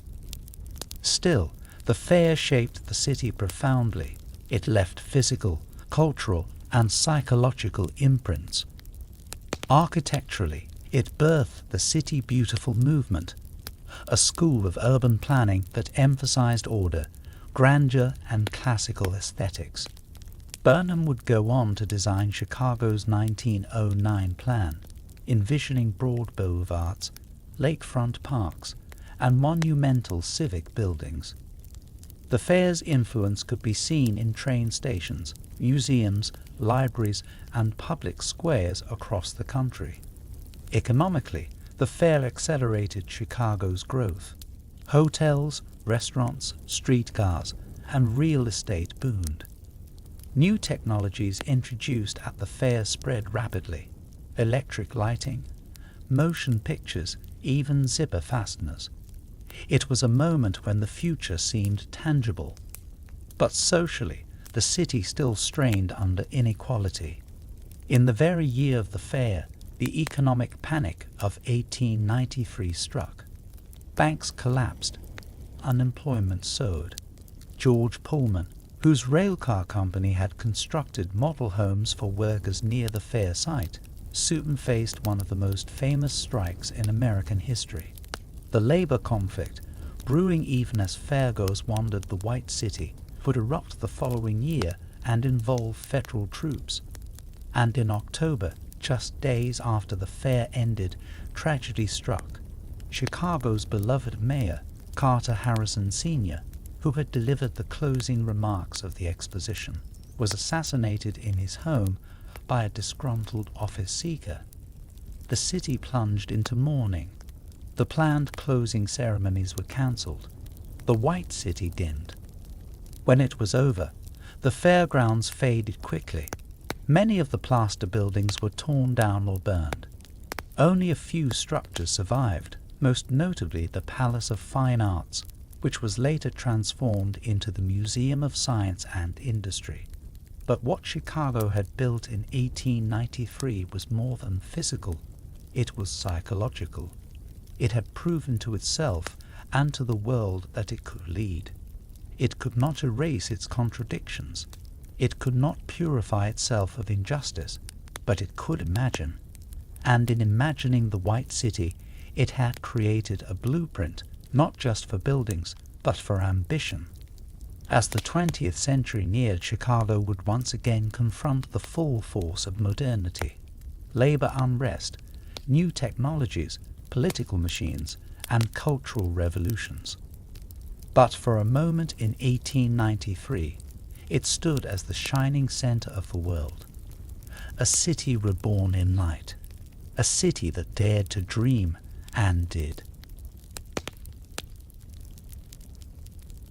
In the years following the 1893 World's Fair, Chicago found itself at a crossroads, not of decline, but of transformation. The grandeur of the White City had drawn millions, showcased innovation, and fueled economic optimism. Yet as the lights dimmed and the plaster facades were dismantled, the city turned again to its engines, its laborers, and its relentless drive to grow. Between 1895 and 1910, Chicago solidified its identity as an industrial metropolis, a place where railroads, machines, and capital intertwined to reshape not only the skyline but the daily rhythms of life. At the heart of Chicago's ascension during this period was its dominance in transportation. The city was the nation's undisputed rail hub, with over 24 railroads converging in its yards, stations, and switching fields. By 1900, more than 1,000 trains entered or left the city each day, carrying everything from livestock and lumber to refined steel and passengers bound for both coasts. The freight terminals and switching yards on the city's periphery, Englewood, Clearing, Bensonville, buzzed with round-the-clock movement. Chicago's railroads were not just lines, they were empires. Tycoons like George Pullman had already made their mark with luxury sleeping cars and company towns, but new figures emerged as rail consolidation and standardization swept the industry. Massive infrastructure projects, including elevated tracks, intermodal yards, and centralized terminals, enabled fast and more efficient transfer of goods. The construction of Union Station, begun during this era and completed in the next decade, reflected the city's ambition to make its transportation core both functional and monumental. Alongside rail, manufacturing boomed. Between 1895 and 1910, Chicago became one of the world's leading industrial cities. Foundries, textile mills, garment factories, steelworks, and printing plants blanketed the city's western and southern districts. The city produced everything from electrical wire and linotype machines to shoes, soap, and pharmaceuticals. The McCormick Harvesting Machine Company, which later became part of International Harvester, churned out reapers and tractors in vast workshops near the Chicago River. Meanwhile, Sears, Roebuck & Co. operated one of the largest mail-order catalog businesses in the world from its sprawling complex on the west side. New neighborhoods emerged to house the workforce powering these industries. Immigrants from southern and eastern Europe now arrived in greater numbers. Italians, Greeks, Slovaks, Croatians, and Jews fleeing pogroms in the Russian Empire. These communities settled in dense ethnic enclaves. Little Italy along Taylor Street, Greek Town on Halsted, and Jewish neighborhoods around Lawndale and Humboldt Park. Languages other than English were spoken on street corners, in churches, and over bakery counters. Housing, often built quickly and cheaply, expanded block by block.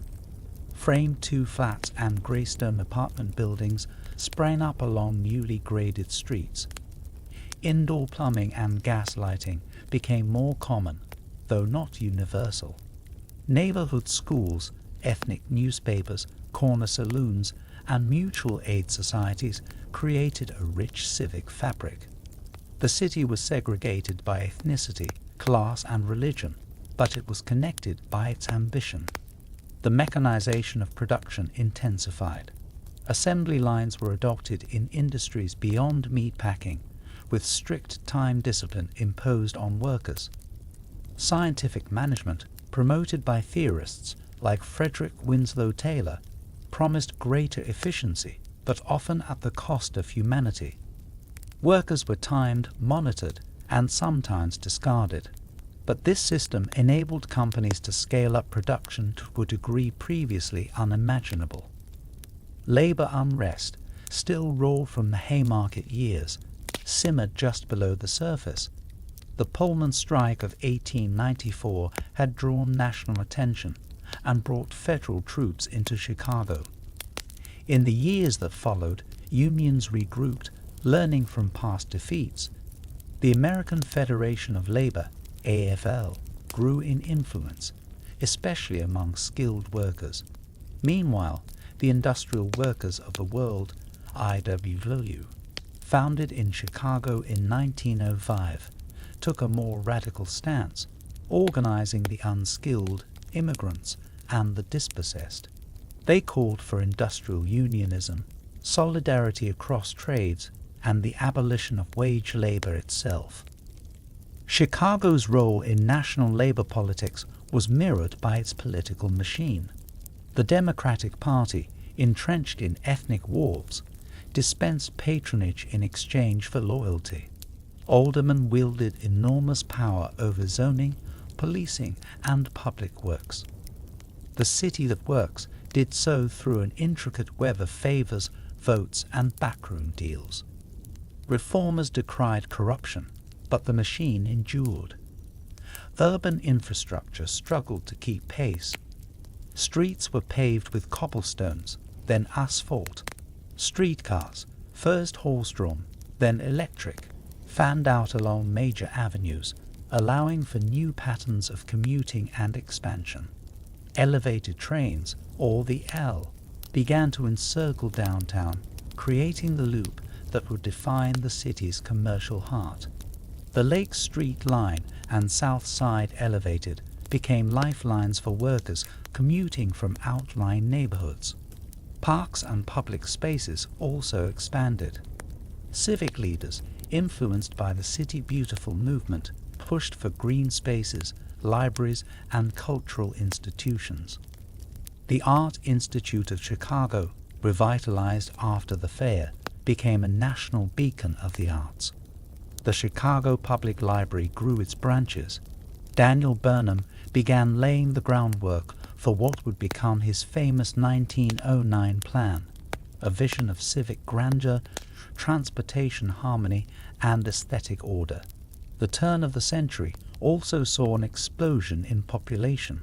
From under 1.1 million in 1890, Chicago grew to nearly 2.2 million by 1910. It became the second largest city in the United States, trailing only New York. Skyscrapers began to punctuate the skyline. The Monadnock Building, the Reliance Building, and others introduced steel frame construction and the modern elevator.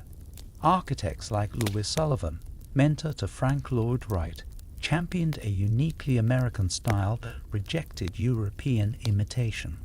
Crime, sanitation, and public health remained serious challenges. Chicago's police force struggled to contain vice, which thrived in districts like the Levee. Prostitution, gambling, and political graft operated openly.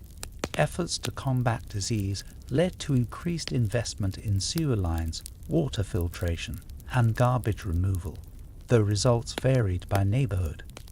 Reformers, including Jane Addams at Hull House, worked to uplift the poor through education, nutrition, and child care.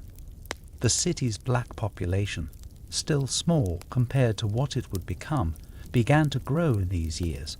African Americans from the South arrived seeking factory jobs and escape from Jim Crow.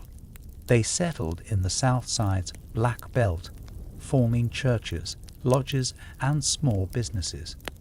Though often confined to the most dangerous and low-paying jobs, their presence laid the foundation for the Great Migration to come.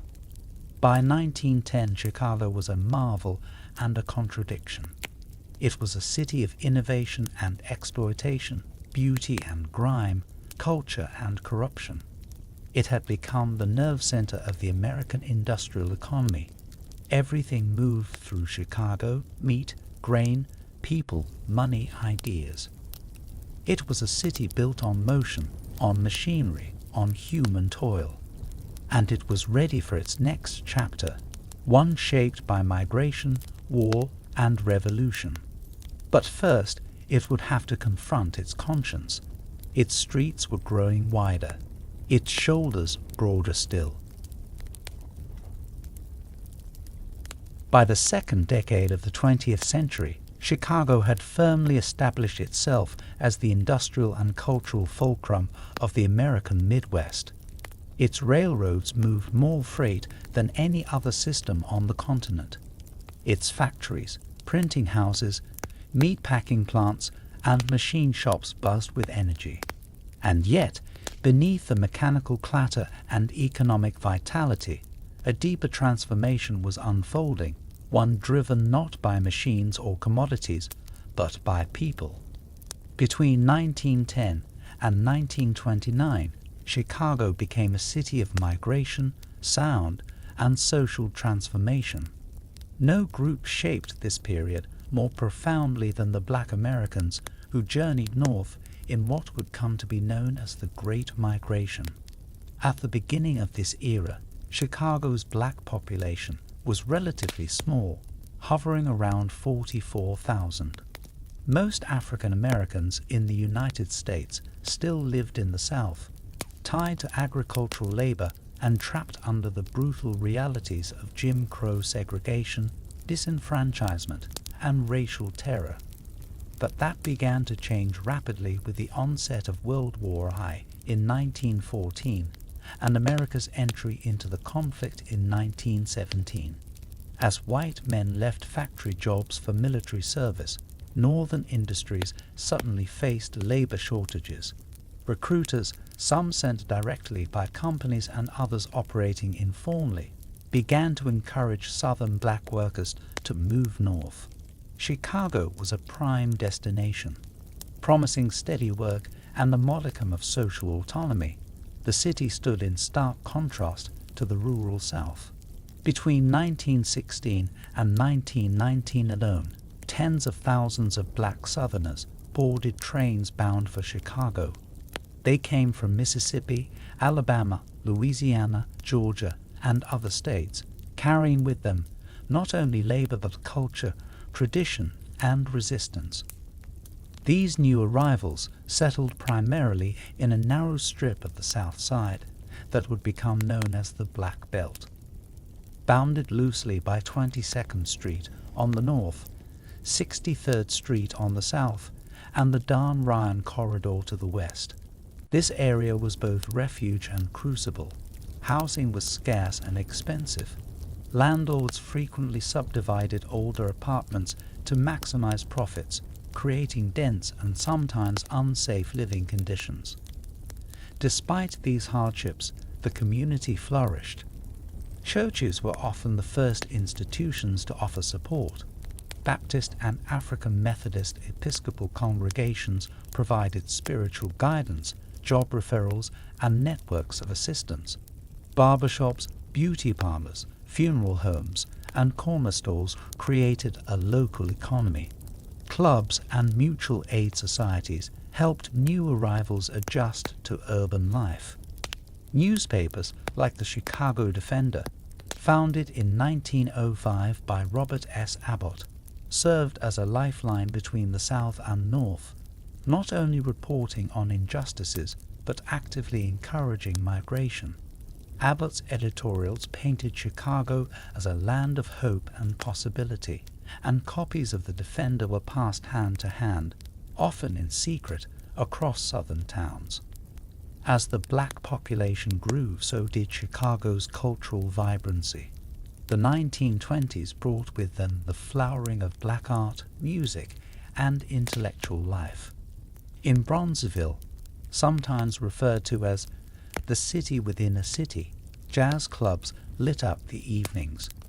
Musicians from New Orleans, Memphis, and St. Louis brought the new improvised sounds of ragtime and jazz. Louis Armstrong, King Oliver, and Jelly Roll Morton all played Chicago clubs, often making the city a home for extended stretches. The Regal Theatre and the Savoy Ballroom became central venues not only for music, but for fashion, socializing, and expression. Black Chicago wasn't just listening to music, it was making it. Meanwhile, writers and thinkers gave voice to the community's struggles and aspirations. Poets like Fenton Johnson and journalists like Ida B. Wells, who had moved to Chicago after her anti-lynching campaigns in the South, chronicled both the brutal realities of racial violence and the deep reservoirs of dignity and strength that characterized black life in the city. Civic groups such as the Urban League and NAACP chapters grew in size and influence, advocating for fair housing, labor rights, and education. Yet the era was also marked by fierce racial tension. White Chicagoans reacted to the demographic changes with anxiety and hostility. Restrictive covenants were placed on properties to prevent black residents from moving into certain neighborhoods. Banks practiced redlining, refusing loans in black areas. In the workplace, black laborers were often used as strikebreakers, sometimes by design, pitting them against white ethnic workers, which only inflamed divisions. In public spaces and schools, informal segregation remained strong. This tension reached its most violent point in the summer of 1919. On July 27, a black teenager named Eugene Williams was swimming in Lake Michigan and unknowingly drifted across an invisible line dividing the black and white bathing areas. He was stoned by white beachgoers and drowned. When police refused to arrest the attackers, the city erupted in what became known as the Chicago Race Riot of 1919. For nearly a week, mobs roamed the streets. Black and white residents clashed in pitched battles.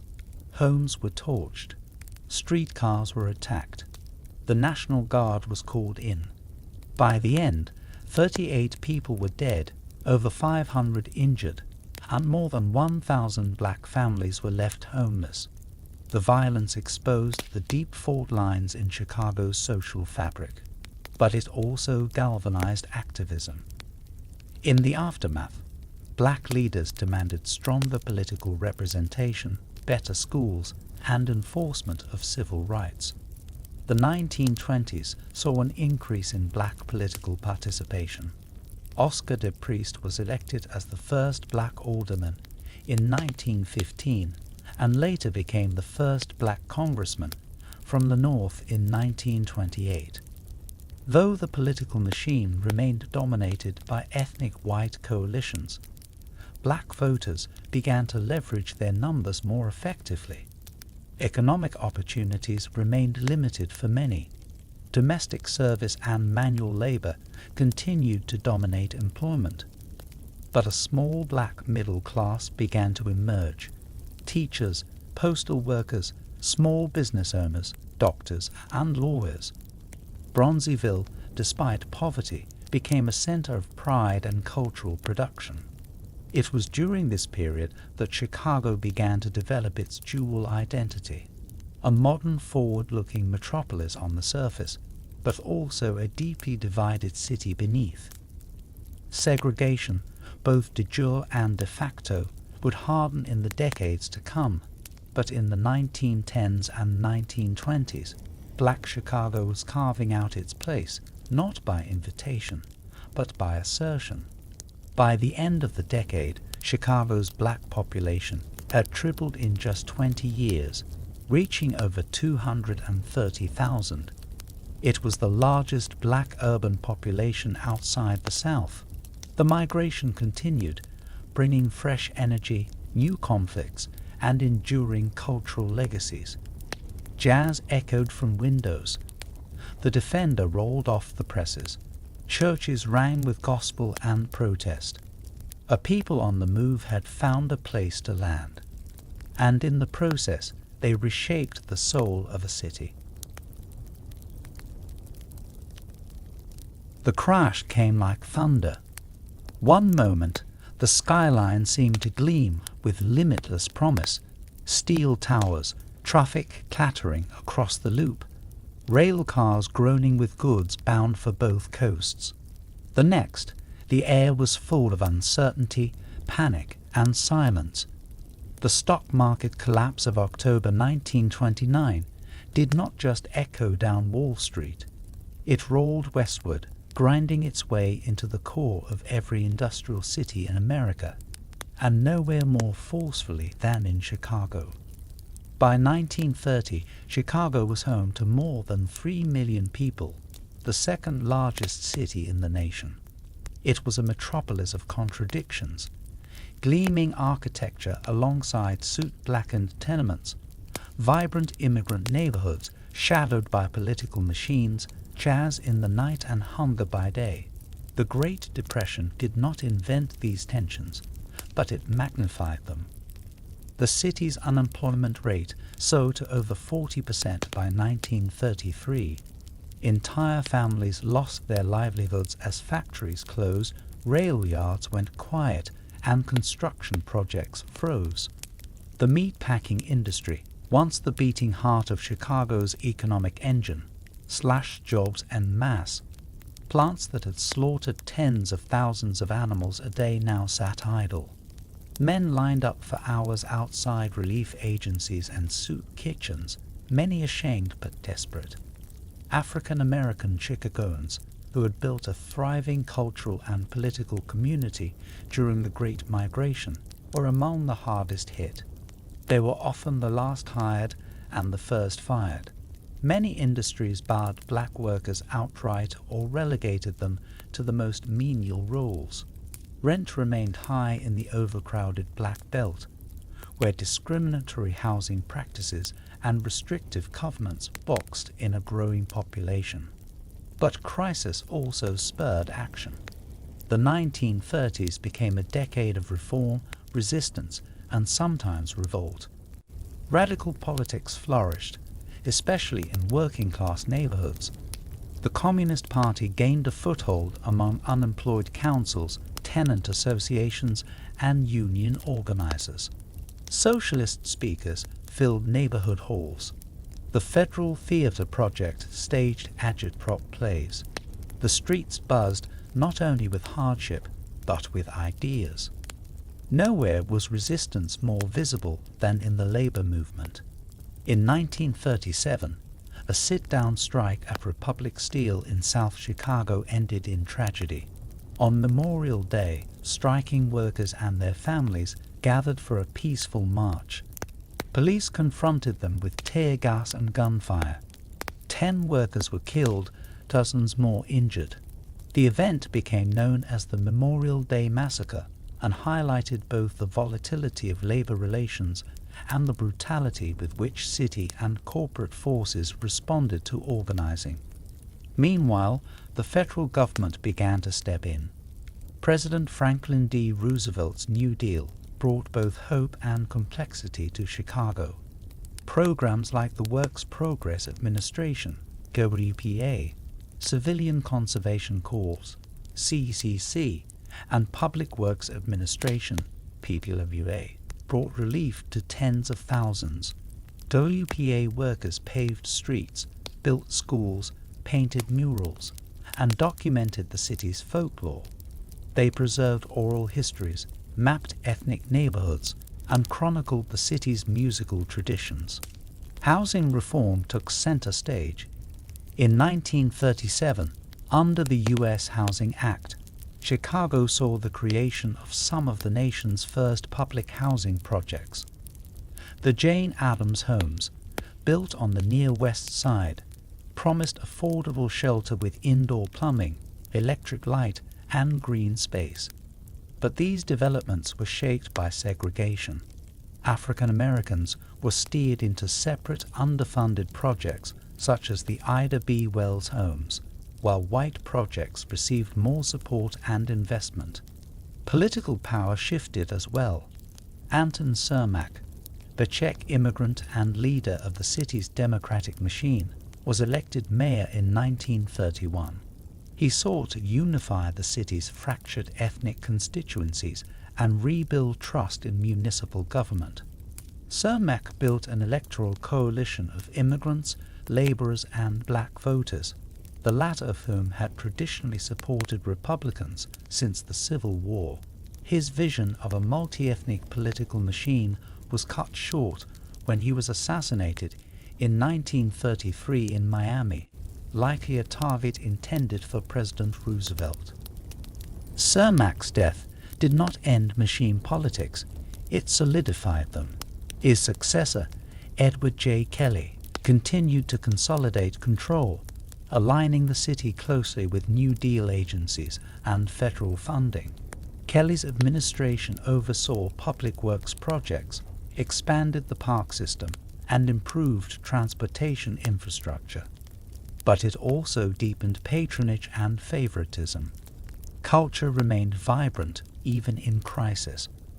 Bronzeville, though racked by poverty, remained a hub of black intellectual and artistic life. Jazz and blues clubs hummed late into the night. Writers like Richard Wright began their ascent. Wright, who moved to Chicago in 1927, found in the city both hardship and fuel for his work. His 1940 novel Native Son, based in 1930s Chicago, explored race, class, and power with searing intensity. It was incubated in the poverty, rage, and creativity of the decade. Other artists and scholars, often supported by New Deal funding, created murals in public schools, sculpted monuments, and developed community theater programs. The Hull House, founded by Jane Addams decades earlier, expanded its services, offering education, meals, and cultural enrichment to struggling families across the near West Side. Immigrant communities continued to assert their place. Poles, Italians, Greeks, and Lithuanians formed tight-knit parishes, fraternal societies, and business alliances. Mutual aid remained essential. While many second-generation immigrants sought assimilation, others held fast to language, food, and custom. Yiddish theaters performed alongside Croatian tamburica orchestras. The ethnic quilt of Chicago grew denser, yet the city remained deeply divided. School segregation, housing inequality, and policing practices disproportionately harmed Black, Latino, and working-class residents. As the decade drew to a close, signs of renewal emerged, but so did persistent inequality. By 1940, the Depression had begun to lift, though unevenly. War loomed on the horizon, and with it would come another economic and demographic transformation. Chicago stood ready, hardened by adversity, rich in culture, conflicted in identity. It was a city of soot and survival, of struggle and solidarity, of dreams deferred and reborn. In the 1930s, the city bent, but it did not break. And in the years to come, it would rise, once more, as an arsenal of democracy and a cauldron of change. By the early 1940s, Chicago stood at a new crossroads. The echoes of the Great Depression still reverberated through neighborhoods and factories, but the rumblings of another global conflict had already begun to change the city's trajectory. When the United States officially entered World War II, after the attack on Pearl Harbor in December 1941, Chicago was more than ready. It was poised to become one of the most essential war production and logistics centers in the country. The city's transition from recession to mobilization was swift and total. Iowa factories roared back to life, repurposed for war production at astonishing speed. Assembly lines that had once turned out refrigerators, radios, and passenger vehicles were retrofitted to build aircraft engines, tanks, artillery shells, and communication equipment. Chicago's industrial heart pulsed with a new urgency. From Cicero to Pullman, from Austin to South Chicago, the sound of machines, lathes, presses, riveters, once again filled the air. Major firms took on massive wartime contracts. International Harvester produced military trucks and artillery. Western Electric manufactured communication gear and signal corps devices. The Pullman Company adapted its plants to build bomb casings and naval ordnance. The Chicago Bridge and Iron Company fabricated components for submarines and ships. Ford's Chicago assembly plant shifted from cars to military vehicles. Dozens of smaller tool and die shops, machine makers, and precision engineering firms flourished overnight. In total, the region hosted more than 1,400 war-related manufacturers. One of the most secretive and consequential wartime projects unfolded quietly on the University of Chicago campus. In a squash court beneath Stagg Field, physicist Enrico Fermi and his team constructed the world's first controlled nuclear chain reaction as part of the Manhattan Project. On December 2, 1942, Chicago Power 1 went critical, marking the dawn of the atomic age. This achievement, shrouded in secrecy at the time, would become one of the most pivotal scientific milestones of the 20th century, and it happened in the heart of the city. The war effort was not confined to factories and laboratories. It transformed neighborhoods, reshaped the workforce, and redefined the meaning of citizenship. The federal government poured millions into housing projects, transportation upgrades, and workforce training. War bonds were sold on every corner. Victory gardens sprang up in backyards and empty lots. Scrap metal drives collected everything from pots to bicycles. The Office of Price Administration regulated rent and rationed food, gasoline, and tires. Most significantly, the war redrew the boundaries of labor. With so many men drafted or enlisted, women entered the workforce in unprecedented numbers. Chicago's Rosie the Riveters worked long shifts in war plants, welding aircraft fuselages, assembling gun parts, and inspecting munitions. For many, it was their first industrial job. Daycare centers, supported by federal programs, enabled mothers to keep working, while women were often paid less and denied union leadership. Their labor was vital and transformative. The city's black population also surged. The Great Migration, which had already reshaped the South Side during the 1910s and 1920s, intensified once again. Wartime labor shortages drew thousands more African Americans from the South, seeking jobs in steel mills, rail yards, and manufacturing plants. But the color line remained firm. Segregated housing, discriminatory hiring practices, and exclusion from certain unions continued. Tensions mounted. In 1942, the Congress of Industrial Organizations, CIO, began organizing multiracial unions, making inroads into factories that had previously excluded black workers. The United Auto Workers and the United Steelworkers began to push for integrated locals, though resistance from management and from some white workers persisted. Black labor activists like Frank Marshall Davis and Reverend Archibald Carey Jr. gained traction. Mexican Americans also entered the wartime workforce in greater numbers. The federal Bracero program, launched in 1942, allowed thousands of Mexican laborers to work in American agriculture and industry.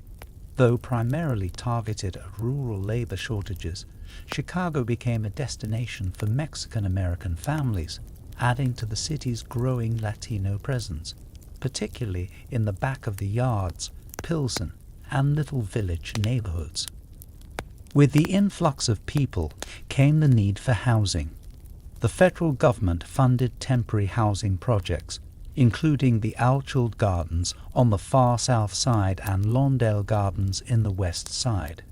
These developments often mirrored the racial segregation of the city, further entrenching divisions that would persist for generations. The war also affected everyday life. Blackout drills darkened the loop. Air raid wardens patrolled blocks. Ration books determined what groceries families could buy. School children collected rubber and aluminum. teachers incorporated patriotism into lesson plans. The Red Cross trained thousands in first aid and sent care packages to the front. Soldiers passing through Union Station were greeted by USO volunteers offering sandwiches, maps, and smiles. Crime and corruption adapted to wartime too. The city's entrenched political machine continued to dominate civic life. Patronage remained the currency of power, and organized crime, though quieted under wartime scrutiny, maintained its grip on gambling, extortion, and the black market. Ration fraud and counterfeit coupons became new avenues for illicit profit. Still, morale was high. War gave purpose. Newspapers splashed front pages with battle updates. Radio broadcasts connected listeners to events unfolding across Europe and the Pacific. Families placed gold and blue star banners in their windows, marking sons who served. Parades and rallies kept spirits aloft. Chicago's ethnic neighborhoods rallied for both the U.S. and their ancestral homelands. Poles for Warsaw, Italians for Rome, Irish for Dublin. By 1945, the war's end brought celebration, exhaustion, and transition. The city had produced more than $24 billion in war-related goods and services. Over 20,000 Chicagoans had died in uniform. Women and returning veterans now vied for jobs. Inflation loomed. Soldiers came home to old neighborhoods that felt unfamiliar. Jeers enrolled at the University of Chicago and Northwestern through the GI Bill. Housing shortages grew worse. Yet Chicago emerged from World War II not broken, but empowered. The war had reaffirmed its role as a national industrial titan, a laboratory of democracy, and a crossroads of culture and labor. It had hosted scientific revolutions, welcomed new populations, and endured the strains of wartime life with resilience and invention. It stood now on the edge of a new age, an age of suburbs, highways, consumerism, and civil rights struggles. But for those 5 years, it had been something more. An arsenal, a crucible, a proving ground of modern America. Victory brought relief.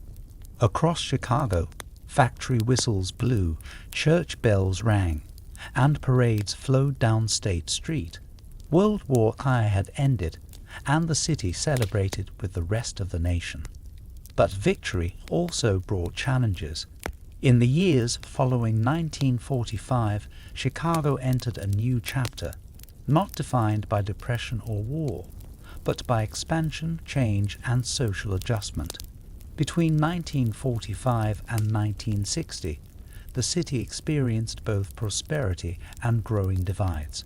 It became a reflection of post-war urban America, booming, spreading outward, and facing complex transitions. The most immediate impact of peace was the return of large numbers of soldiers. Hundreds of thousands of Chicagoans came back from Europe and the Pacific, seeking housing, education, and employment. The GI Bill opened the door to college and home ownership, fueling both personal advancement and a thriving consumer economy.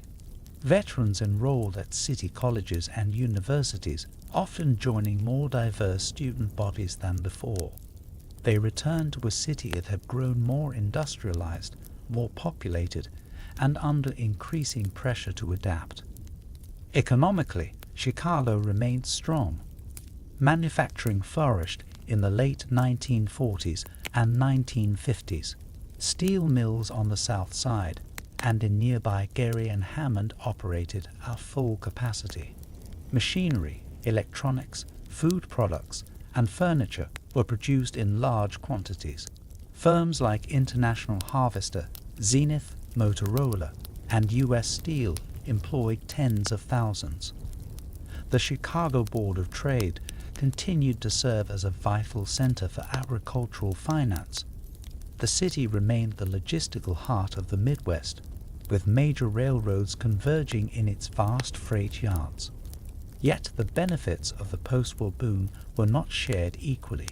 Many families relocated to newly built suburban communities supported by federal investment in highways and home loans. Returning veterans moved into homes in places like Skokie, Park Ridge, Oak Lawn, and Evergreen Park. These areas offered space, quiet, and modern conveniences: a yard, a car, a television, a washing machine. As suburban areas grew, some urban neighborhoods saw major demographic changes. Between 1950 and 1960, Chicago's population shifted significantly. As longtime residents moved out, new arrivals, including African American, Mexican American, and Puerto Rican families, moved into available housing. However, housing access was not always equitable. Real estate and lending practices often limited where families could live, leading to densely populated neighborhoods with aging infrastructure and limited services. These areas faced housing shortages and increasing strain. In response, the city built new public housing developments intended to provide safe, affordable apartments for low-income residents. Projects like Cabrini Green, Stateway Gardens, and the Robert Taylor homes were created with these goals in mind. However, a lack of long-term investment and poor planning led to difficult conditions in some developments, with limited services and social support. Citywide redevelopment projects reshaped the urban landscape. In some cases, entire neighborhoods were cleared to make way for highways, campus expansions, or new construction. These efforts, while aimed at modernization, often displaced existing communities and contributed to long-lasting social divisions. The construction of the Down Rhine Expressway in the late 1950s had a lasting impact on the South Side, changing travel patterns and neighborhood boundaries. During this time, community organizing and civic engagement gained momentum. Residents formed coalitions through churches, local organizations, and neighborhood groups.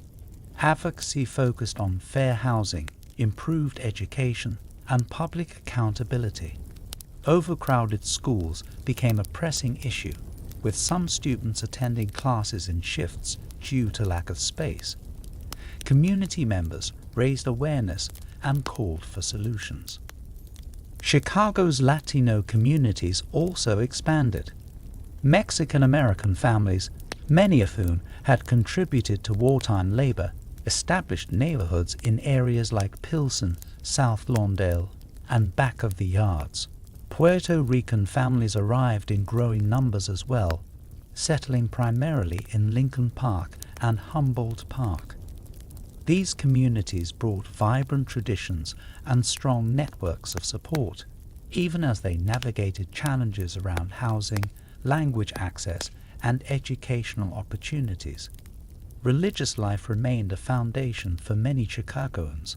Catholic parishes grew in the suburbs, often accompanying those who relocated. Ethnic churches, Polish, Italian, Irish, continued to serve as cultural anchors in the city. At the same time, African American churches played central roles in both spiritual and civic life, offering social programs and leadership during a time of major change. Politically, the city remained shaped by the influence of the Democratic organization. Mayor Martin H. Kennelly, 1947 to 1955, worked to maintain good governance, but struggled with entrenched local interests. In 1955, leadership shifted to Richard J. Daley, a political figure from Bridgeport who quickly rose to prominence. Daley would go on to become one of the nation's most powerful mayors, overseeing a long period of development and consolidation of power. Daley's leadership combined investment in public infrastructure with a strong emphasis on political loyalty. His administration oversaw the construction of roads, parks, and public buildings. At the same time, disparities in housing, education, and opportunity persisted in various parts of the city, even as progress was promoted. Culturally, Chicago in the 1950s was full of energy. Jazz and blues clubs flourished on the South Side, with legendary performers like Muddy Waters and Howlin' Wolf electrifying audiences. Writers such as Gwendolyn Brooks brought attention to everyday life in the city through poetry and prose. The arts grew steadily, with new theater companies, music venues, and visual artists adding to Chicago's creative identity. Technology and infrastructure also shaped daily life. Television entered more homes, with stations like WGN broadcasting sports, news, and entertainment across the region. Expressways redefined mobility and opened new commercial centers. Shopping malls began attracting customers away from traditional main streets. The Loop, though still the core of finance and government, began to evolve in its role. By 1960, Chicago stood at a new crossroads. The population had reached 3.55 million. The city had become more spread out, more car-dependent, and more diverse in its communities and challenges. The suburbs offered new lifestyles to many, while the urban core prepared for further change. Chicago was no longer just the city of smoke, steel, and meat. It had become a city of highways and high-rises, of music and momentum, of differences and resilience. The postwar era had reshaped its skyline and its spirit. A new chapter was just beginning. The 1960s arrived with thunder and change. Across the United States, a storm of social upheaval gathered strength, and Chicago, already strained by segregation, urban renewal, and machine politics, became one of the central arenas of this national reckoning. From the blare of protest chants on the West Side to the ironclad grip of Mayor Richard J. Daley's political machine, the city between 1960 and 1975 was defined by tension, activism, authority, and profound transformation. At the beginning of the decade, Chicago was still a city of ambition and inequality.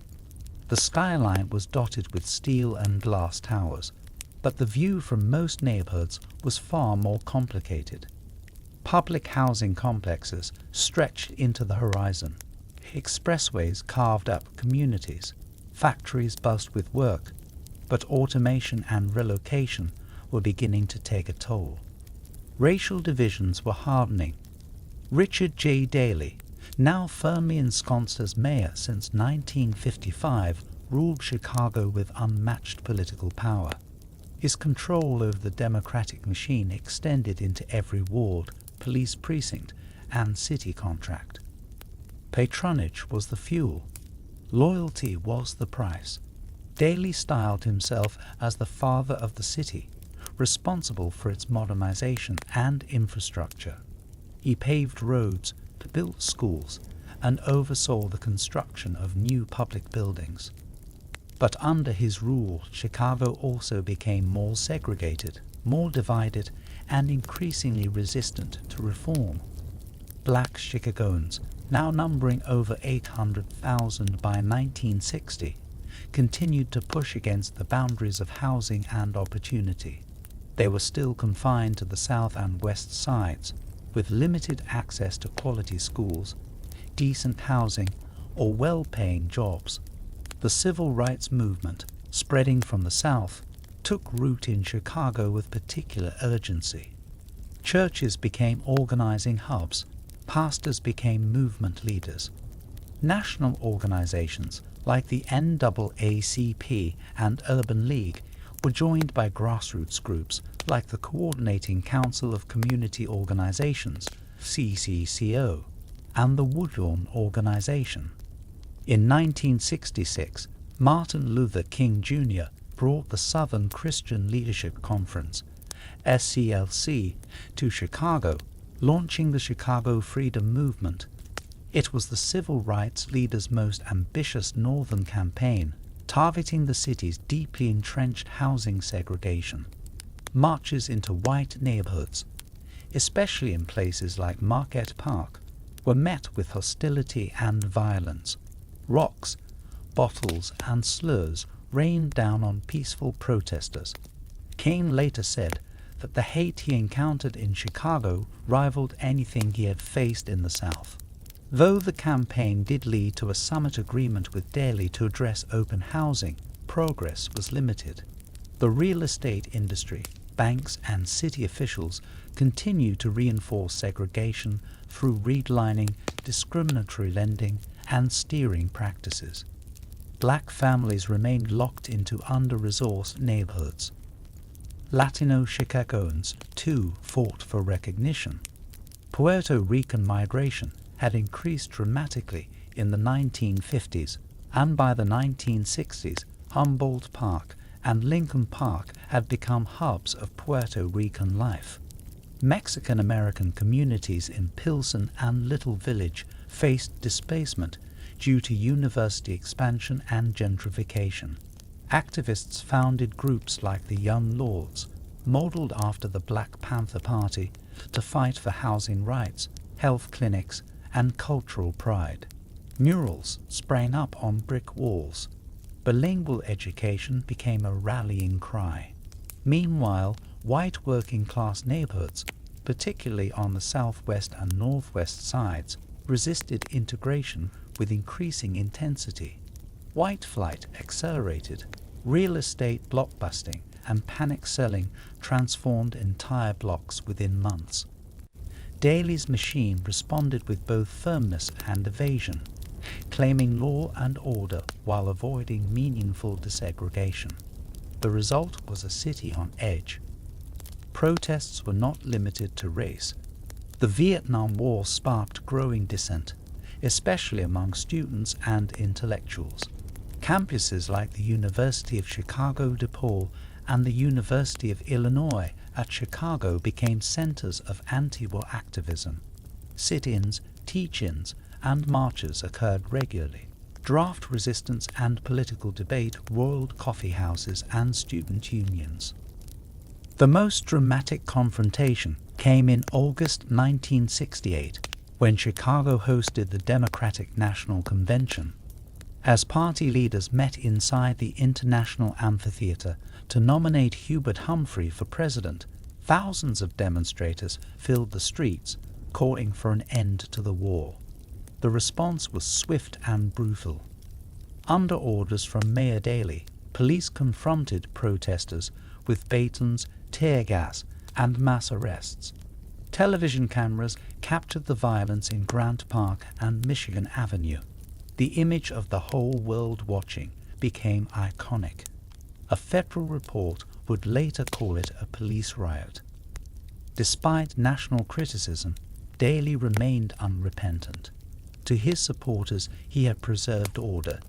To his critics, he had crushed dissent. The divide reflected a larger truth.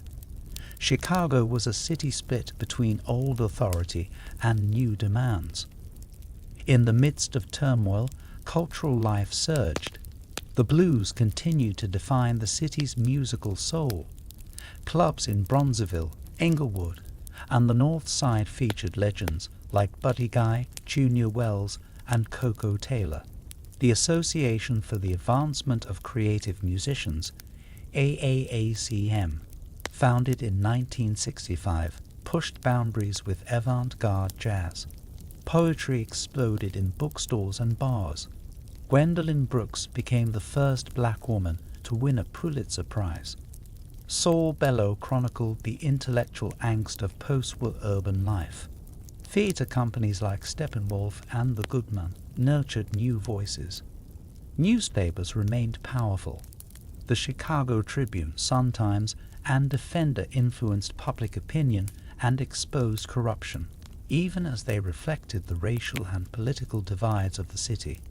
Local television stations brought news and entertainment into every living room. Talk radio gained influence, especially among working-class white audiences. The economy, though strong in parts, was beginning to shift.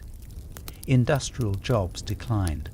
Containerization, automation, and overseas competition hurt manufacturing. The Union Stockyards, once the pride of the city, closed in 1971, marking the end of an era. Thousands of workers were displaced. The neighborhoods that had depended on those jobs, back of the yards, Bridgeport, McKinley Park, entered a period of economic decline. Public schools became a battleground. Funding disparities, overcrowding, and unequal resources fueled frustration. Teachers struck repeatedly in the late 1960s and early 1970s. Parents demanded curriculum reform and community control. School boards responded slowly, often defensively. Boozing and integration efforts stalled. Police-community relations grew tenser.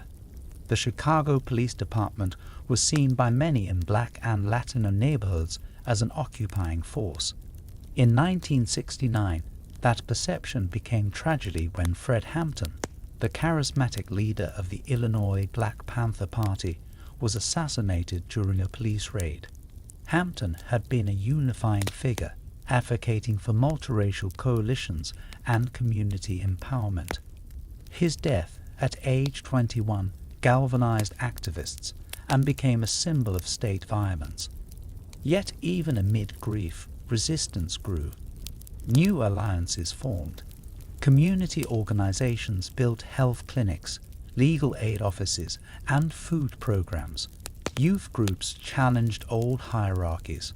Artists, preachers, unionists, and teachers envisioned new ways of living and fighting back. By 1975, Chicago had changed irrevocably. The machine still ruled, but it creaked. The skyline reached higher, but the streets below were restless. The city remained a mosaic of ethnic enclaves and political fiefdoms, of jazz and silence, of struggle and survival. It was a city of movement, of marching feet and shouting voices, of hands raised in protest and in prayer. The old city had not vanished, but a new one was rising in its shadow. By the mid-1970s, Chicago stood at a historical crossroads. The turbulence of the civil rights era, the anti-war movement, and the street battles of the 1960s had begun to recede, but the problems they exposed had not. The steel mills still smoked, the skyline still rose, and the democratic machine still ruled from City Hall, but all of them were fraying.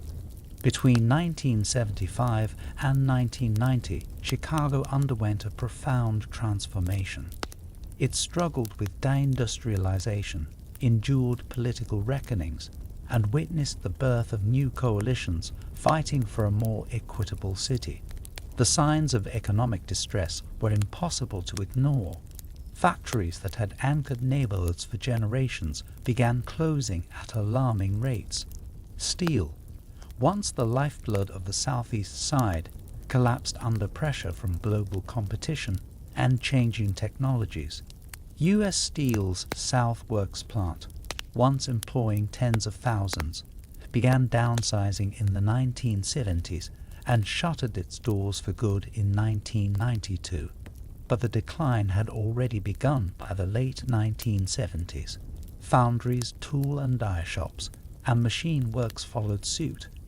Entire neighborhoods entered into economic freefall. Roseland, South Chicago, and East Side lost thousands of blue-collar jobs. The ripple effect was devastating. Local shops closed. Property values plummeted. Crime rates rose. Schools deteriorated. Disinvestment and abandonment became familiar features of the urban landscape. Meanwhile, suburbanization continued to lure white residents and, increasingly, middle-class black families away from the city's core. Public housing bore the brunt of urban decay. The Robert Taylor homes, Cabrini Green and Henry Horner homes, already maligned for poor construction and overcrowding, deteriorated further. The city's housing authority, underfunded and poorly managed, failed to maintain the high rises or adequately respond to resident concerns. Crime, gang activity, and infrastructure failure became defining features of these communities, even as their residents formed tenant councils and fought for dignity. Politically, the daily machine carried on, but the patriarch himself did not. On December 20, 1976, Mayor Richard J. Daley died suddenly after more than 2 decades in office. His death created a vacuum.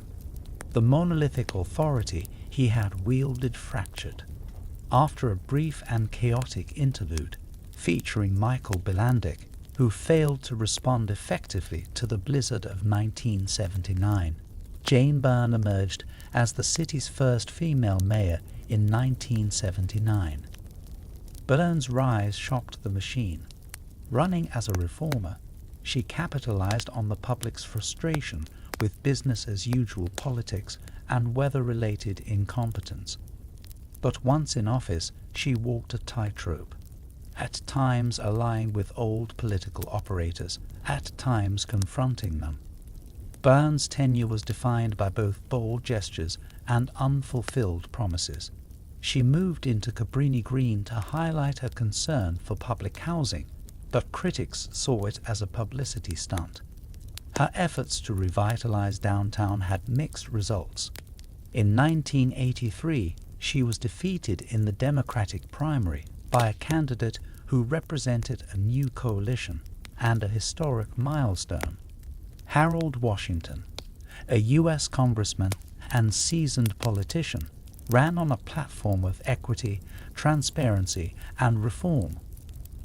Backed by a coalition of Black, Latino, and progressive white voters, he captured the Democratic nomination and went on to win the general election.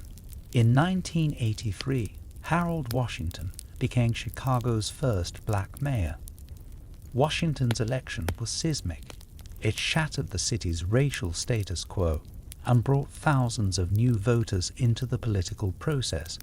But it also unleashed fierce resistance. A block of mostly white aldermen, dubbed the Wodoliak 29, after their de facto leader Edward Wodoliak, opposed nearly every initiative Washington proposed.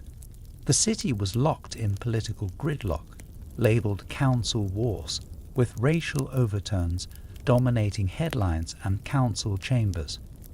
Despite the obstruction, Washington's administration achieved key reforms.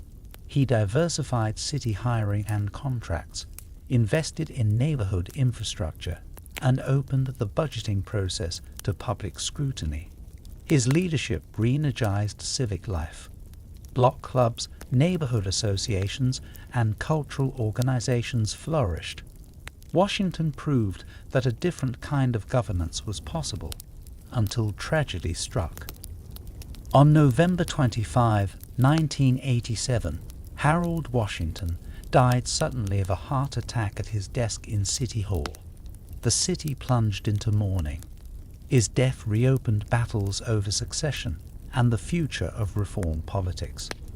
Eugene Sawyer, a longtime ally, became acting mayor but struggled to unite the coalition Washington had built. Meanwhile, new forces were reshaping the city. Immigration surged. Vietnamese, Cambodian, and Laotian refugees settled on the north side. Indian, Pakistani, and Assyrian communities grew in Albany Park, West Ridge, and Rogers Park. The Latino population swelled. By 1990, Latinos, mainly Mexican and Puerto Rican, constituted over 20% of the city's population. Their political influence, long suppressed, began to rise. Groups like the Latino Institute and leaders such as Jesus Chai Garcia emerged as voices for a new era.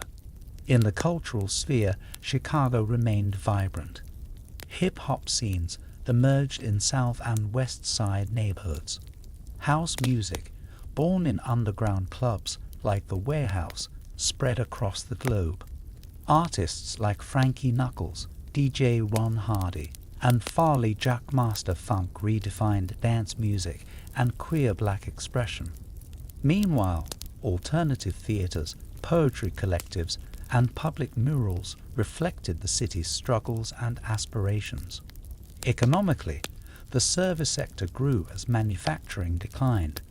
Banks, insurance firms, law offices, and medical institutions became central employers. The Loop saw a modest revival with new towers and corporate headquarters. But this growth rarely extended into the city's poorest neighborhoods. Inequality deepened. Homelessness became more visible. The crack cocaine epidemic hit Black and Latino communities hard. Police crackdowns intensified, yet resistance never vanished. Tenant unions, youth programs, community organizers, and religious leaders fought daily for housing, safety, and opportunity. In the late 1980s, new alliances began to form, coalitions not defined by a single race or ward, but by shared goals. School reform became a rallying point. Parents demanded local control. In 1988, the state legislature passed a landmark law decentralizing the Chicago public schools and establishing local school councils. By 1990, Chicago was no longer the city of Daley's absolute rule, nor the city of post-war prosperity. It was more fragmented, more global, more contested. The skyline reached higher. The rail yards ran quieter. But in churches, union halls, and block parties, a new civic energy pulsed. It was a city asking itself what came next, and it was beginning to find answers. Through hardship, through community, through vision, Chicago was still a city of neighborhoods, but it was becoming something more, a city of possibilities forged in struggle and rooted in hope. The 1990s began in a city on the edge of reinvention. Chicago had endured the collapse of its industrial core, the trauma of racial conflict, and the convulsions of political reform. But it had also discovered new voices, built fresh coalitions, and seen the first glimmers of an urban revival. Between 1990 and 2000, Chicago would begin to rebrand itself, globally, economically, and culturally. But the gains of that decade would arrive unevenly. It was a time when the Loop gleamed and neighborhoods simmered, when Chicago began to speak the language of global capital, but was still struggling to address its most persistent inequalities. The most visible transformation occurred downtown. Under Mayor Richard M. Daley, son of the late machine patriarch, the city entered an era of civic beautification and rebranding. Daley, elected in 1989, focused his administration on modernizing infrastructure, attracting corporate headquarters, and transforming public spaces. Streets were repaved and lined with flower beds. Public art and ornamental lighting adorned downtown corridors. Millennium Park, still in the planning stages during the early 1990s, symbolized the ambition of Daley's Chicago, sleek, cultural, and designed to impress global investors and tourists alike. Corporate investment followed. Major firms relocated to or expanded within the city. The Loop and River North saw a wave of new development: glass towers, boutique hotels, high-end restaurants. The Merchandise Mart transformed into a tech and design hub. By mid-decade, Chicago was marketing itself as a global city, emphasizing its location at the crossroads of North America, its diversified economy, and its cultural institutions. But while the Loop and affluent neighborhoods like Lincoln Park, Lakeview, and the near North Side flourished, many communities further from downtown continued to struggle. In Black and Latino neighborhoods on the south and west sides, unemployment remained high. Public housing projects continued to deteriorate, plagued by underfunding, crime, and neglect. Drug violence intensified during the early 1990s, particularly related to crack cocaine and gang activity. Chicago's murder rate peaked in 1992 with over 900 homicides, disproportionately concentrated in economically marginalized areas. Media coverage often sensationalized the violence while ignoring the deeper issues of systemic disinvestment, school inequality, and generational poverty. Chicago's police force came under increasing scrutiny. Complaints of misconduct, excessive force, and racial profiling grew louder. The 1997 revelation of widespread torture of black suspects under Police Commander John Burge shocked the public. Between the 1970s and early 1990s, Burge and his detectives had coerced confessions through electric shocks, beatings, and threats, tactics long suspected by activists, but finally brought into legal light. The scandal highlighted the racialized nature of policing and the long shadow of impunity. Yet resistance and organizing persisted. Community groups, church leaders, youth organizations, and non-profit networks worked tirelessly to rebuild neighborhoods. They held peace rallies, built block clubs, and demanded police accountability. Housing advocates pushed for tenant rights. Environmental justice activists protested toxic waste sites and factory pollution in low-income neighborhoods like Little Village and Altschild Gardens. One of the most dramatic shifts of the decade came in housing policy. In 1995, the federal government took control of the Chicago Housing Authority, CHA, citing years of mismanagement and corruption. The move initiated a massive restructuring. Plans were developed to demolish high-rise public housing complexes and replace them with mixed-income developments. This policy, formalized as the Plan for Transformation in 2000, promised new homes and integrated communities. But the process displaced thousands of low-income residents, many of whom never returned. Gentrification began to reshape neighborhoods near downtown. The West Loop, once a zone of meatpackers and warehouses, became a trendy enclave for artists, loft dwellers, and tech startups. Wicker Park and Bucktown saw property values soar, pushing out long-term residents. Latino and working-class families in Pilsen, Humboldt Park, and Logan Square felt the pressure of rising rents and new development. Tensions flared between old and new residents, between cultural preservation and economic change. Despite the challenges, the 1990s were also a time of cultural renaissance. Chicago's hip-hop scene matured, with artists like Common and Twister gaining national attention. House music evolved in new directions. Poetry slams at the Green Mill became legendary. Theatre thrived at the Goodman Steppenwolf and in storefronts across the city. Independent bookstores, galleries, and cafes made neighborhoods like Andersonville, Hyde Park, and Rogers Park into intellectual havens. The immigrant population continued to grow. Mexican and Central American families expanded their presence across the Southwest Side. South Asian, Korean, and Filipino communities established businesses, temples, and schools. Arab Americans in Bridgeview and surrounding suburbs built mosques and cultural centers. The 1990s solidified Chicago's status as one of the most diverse cities in America, not just in population, but in language, cuisine, and worldview. In education, pressure mounted for reform. Standardized testing, teacher evaluations, and charter schools became central debates. School closures began. Parents and teachers demanded equity and resources. The 1988 law creating local school councils gave communities a voice in school governance, but funding disparities persisted. Many schools in Black and Latino areas lacked basic supplies and safety measures.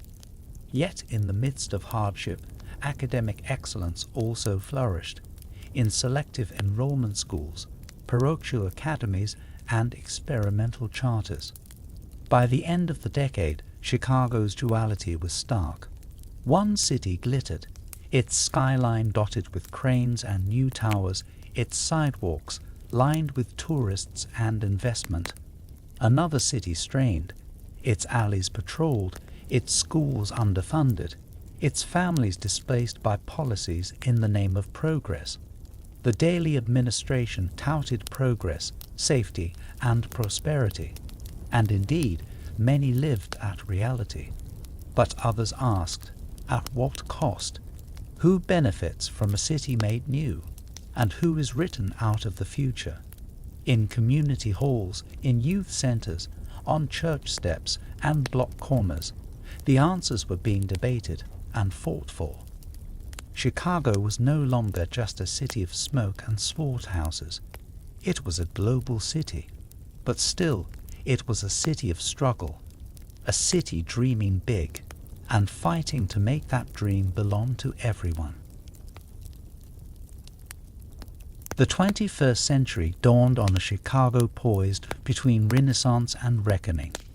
At the close of the 1990s, the city had styled itself as a beacon of global urbanism, cleaned up, redeveloped, and bursting with civic pride. Yet beneath that polished surface lay deep divides, economic, racial, and spatial. From 2000 to 2010, Chicago entered a phase of transformation driven by innovation and ambition, but also marked by dislocation, protest, and enduring inequality. Under Mayor Richard M. Daley, who began his fifth term in 2003, the city leaned into its global branding with renewed force. Daley saw Chicago not merely as a regional capital, but as a world city, a hub for finance, architecture, education, and technology. His administration expanded parkland, green roofs, and bike lanes. Downtown Chicago grew more vertical and more luxurious, its skyline marked by new high-rises, corporate headquarters, and landmark public spaces. Millennium Park finally opened in 2004 after years of delays and cost overruns, became the symbol of Daley's urban vision. Featuring Anish Kapoor's gleaming cloud gate, dubbed The Bean, the J. Pritzker Pavilion by Frank Gehry, and lush gardens and promenades, the park quickly became a civic centerpiece. Tourists flocked. Locals gathered. Chicago basked in the glow of cultural and architectural acclaim. Meanwhile, the economy shifted decisively away from its industrial roots. Global finance, real estate, healthcare, and education took center stage. Universities, such as the University of Chicago and Northwestern University, expanded their urban presence and national profiles. Hospitals and research centers in the Illinois Medical District flourished. Tech incubators, startups, and venture capital began to trickle into former warehouse districts. But even as downtown shone, many neighborhoods dimmed. The early 2000s were dominated by the full rollout of the CHA's plan for transformation. Conceived in the late 1990s, the plan aimed to demolish outdated high-rise public housing and replace it with mixed-income communities. In practice, thousands of units were raised, including the Robert Taylor Homes, Stateway Gardens, and Cabrini Green. Residents were promised vouchers and relocation assistance.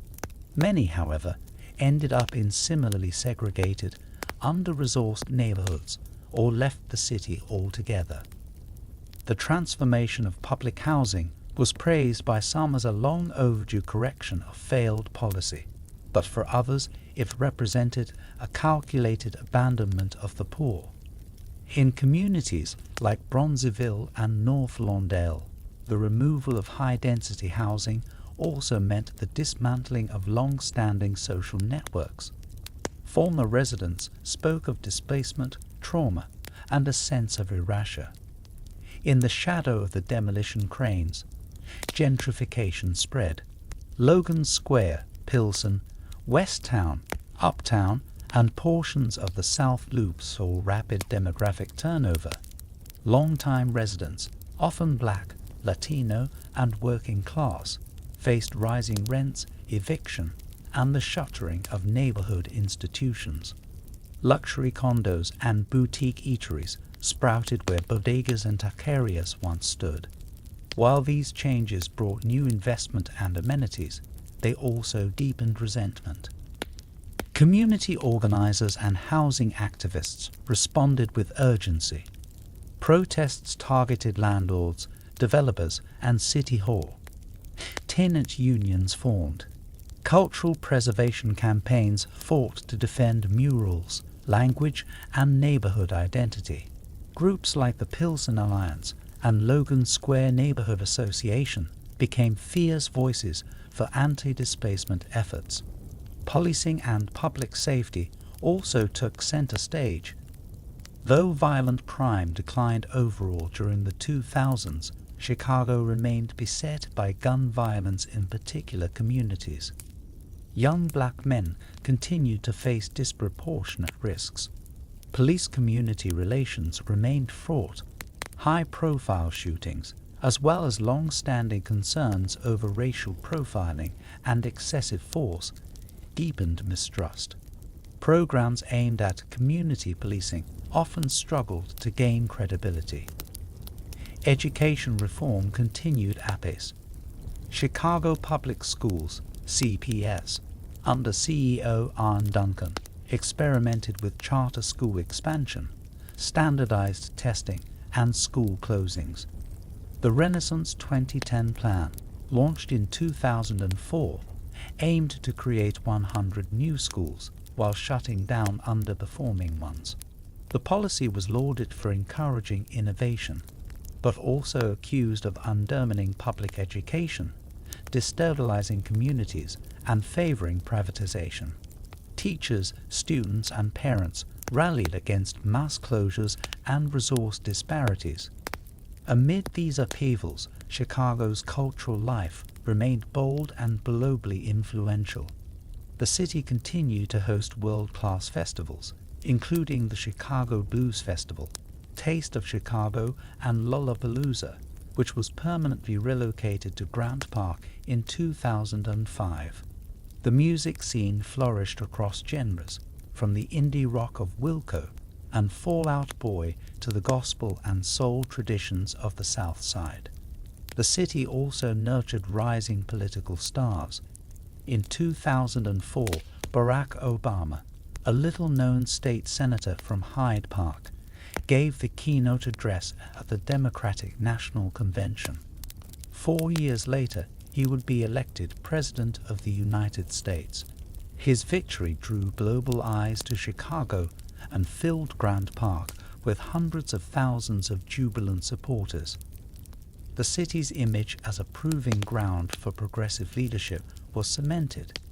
Yet the late 2000s brought new storms. The Great Recession hit in 2008, ravaging city finances, inflating unemployment, and triggering a wave of foreclosures. Predatory lending had already infiltrated communities of color, and now the housing crash left blocks of vacant homes, particularly on the south and west sides. City services tightened. Layoffs and budget cuts followed. The same year, Governor Rod Blagojevich was arrested for attempting to sell Obama's vacated Senate seat. The scandal embarrassed the state and further disillusioned voters wary of political corruption. Though Chicago avoided total economic collapse, the recovery was slow and uneven. By 2010, the Daley era was drawing to a close. Richard M. Daley announced he would not seek re-election. After more than 2 decades in office, his legacy was complex. Beautification and branding, yes, but also displacement, privatization, and a top-down governance style that often silenced dissent. Chicago entered the new decade hopeful, exhausted, and divided. It had redefined itself for the world. But many Chicagoans asked, whose city is it now? A city of reinvention. A city haunted by its promises. A city poised, once again, on the edge of change. As the second decade of the 21st century began, Chicago stood suspended between possibility and peril. The towering skyline, global accolades, and corporate reinvention that had defined the previous decade coexisted uneasily with persistent segregation, economic inequality, and civic distrust. Between 2010 and 2020, Chicago endured political scandal, fiscal crisis, surging activism, and a national reckoning with race and justice. It was a decade that would test the soul of the city. The decade opened with a political sea change. After 22 years in office, Mayor Richard M. Daley stepped down in 2011. His departure marked the end of an era defined by centralized control, economic development, and often autocratic governance.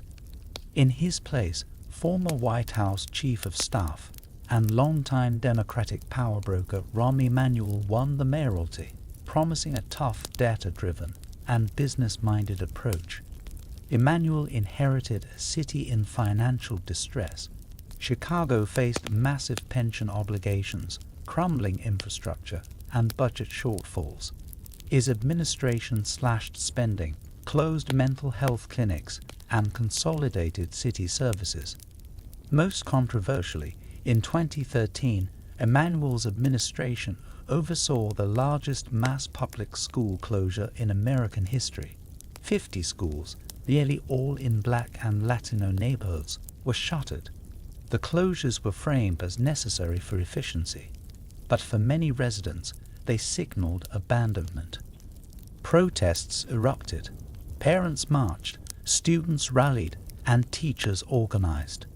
The Chicago Teachers Union, CTU, under the leadership of Karen Lewis, emerged as a fierce voice of opposition.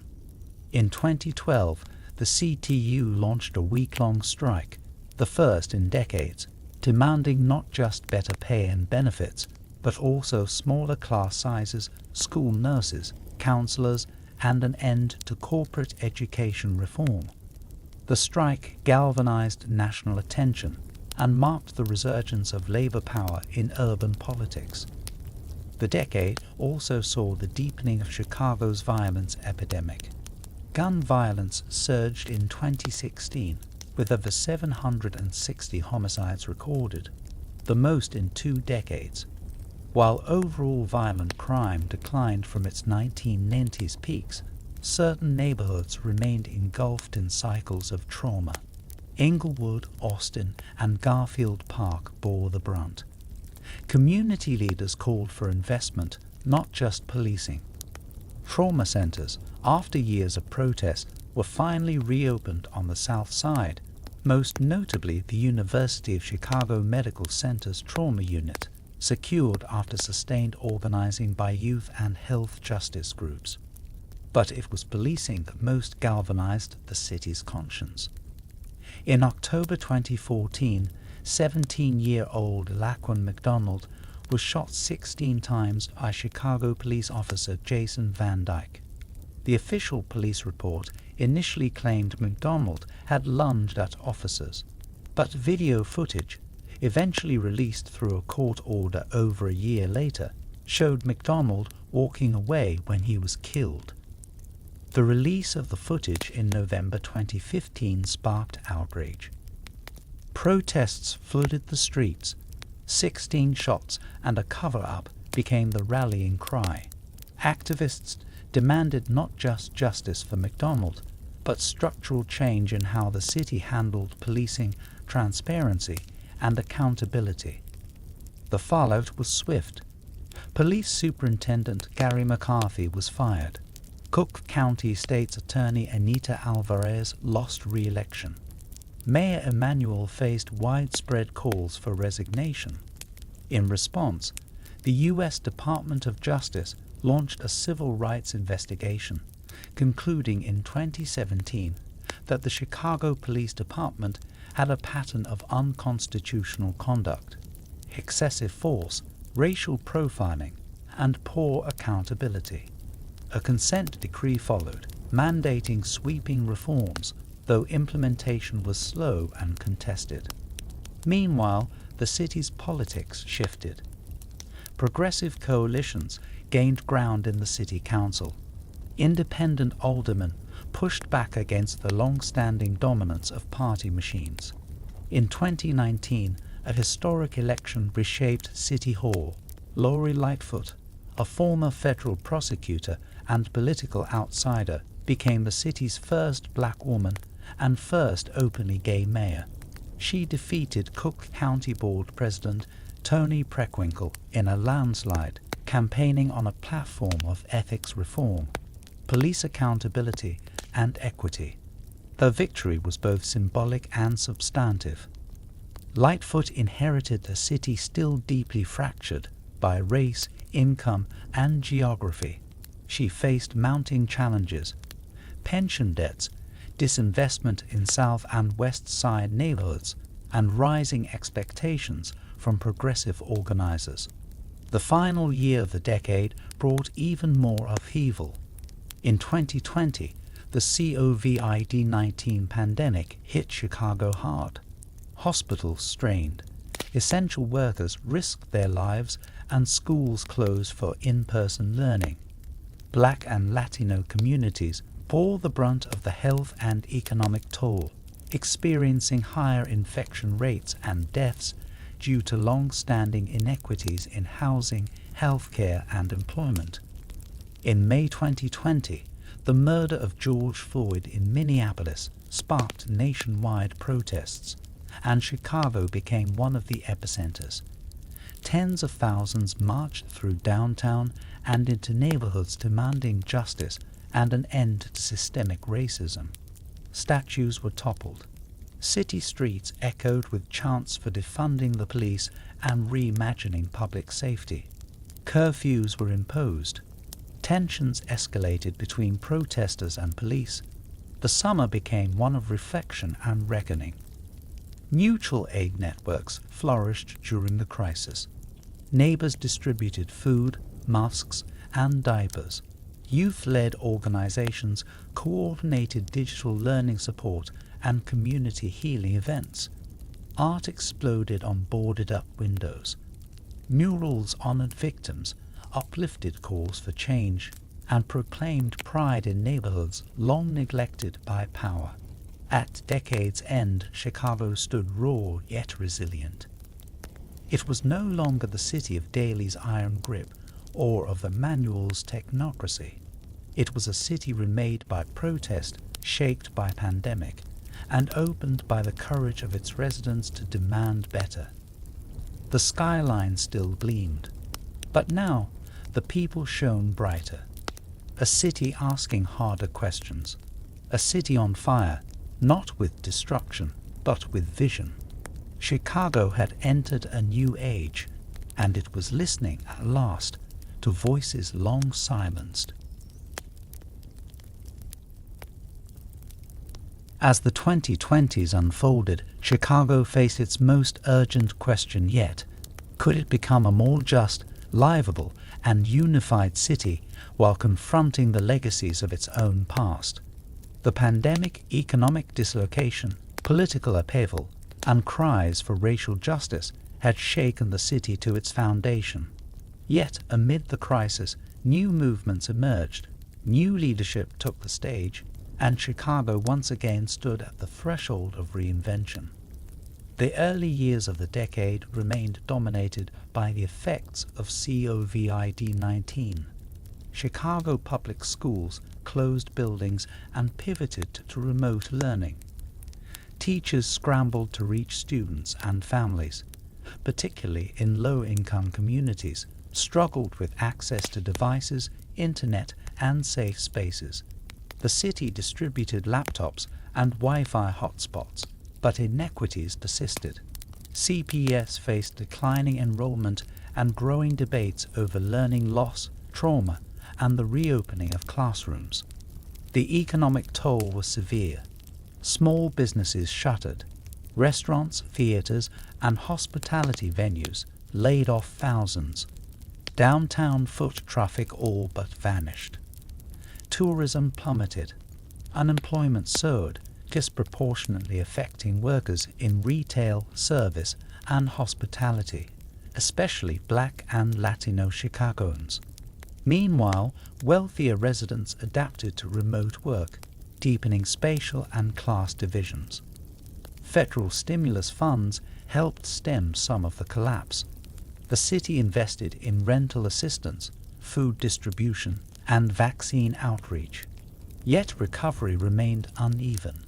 Downtown slowly revived, but South and West Side neighborhoods faced steeper climbs.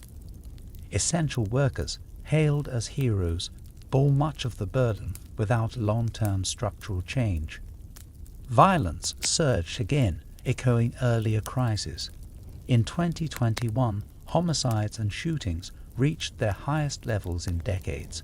Community organizations doubled down on violence interruption, mentorship programs, and trauma-informed care.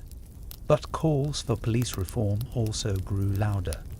Debates over funding, oversight, and the role of police dominated civic discourse. Mayor Lori Lightfoot, once elected as a reformer, now found herself at odds with former allies. Teachers, housing advocates, and police accountability organizers criticized her for failing to fulfill campaign promises. Her handling of school reopening battles and negotiations with the CTU drew sharp criticism. Tensions mounted between City Hall and progressive movements. Still, the city saw moments of hope and innovation. In 2021, Chicago launched a pilot program for a guaranteed basic income, offering $500 a month to thousands of low-income households.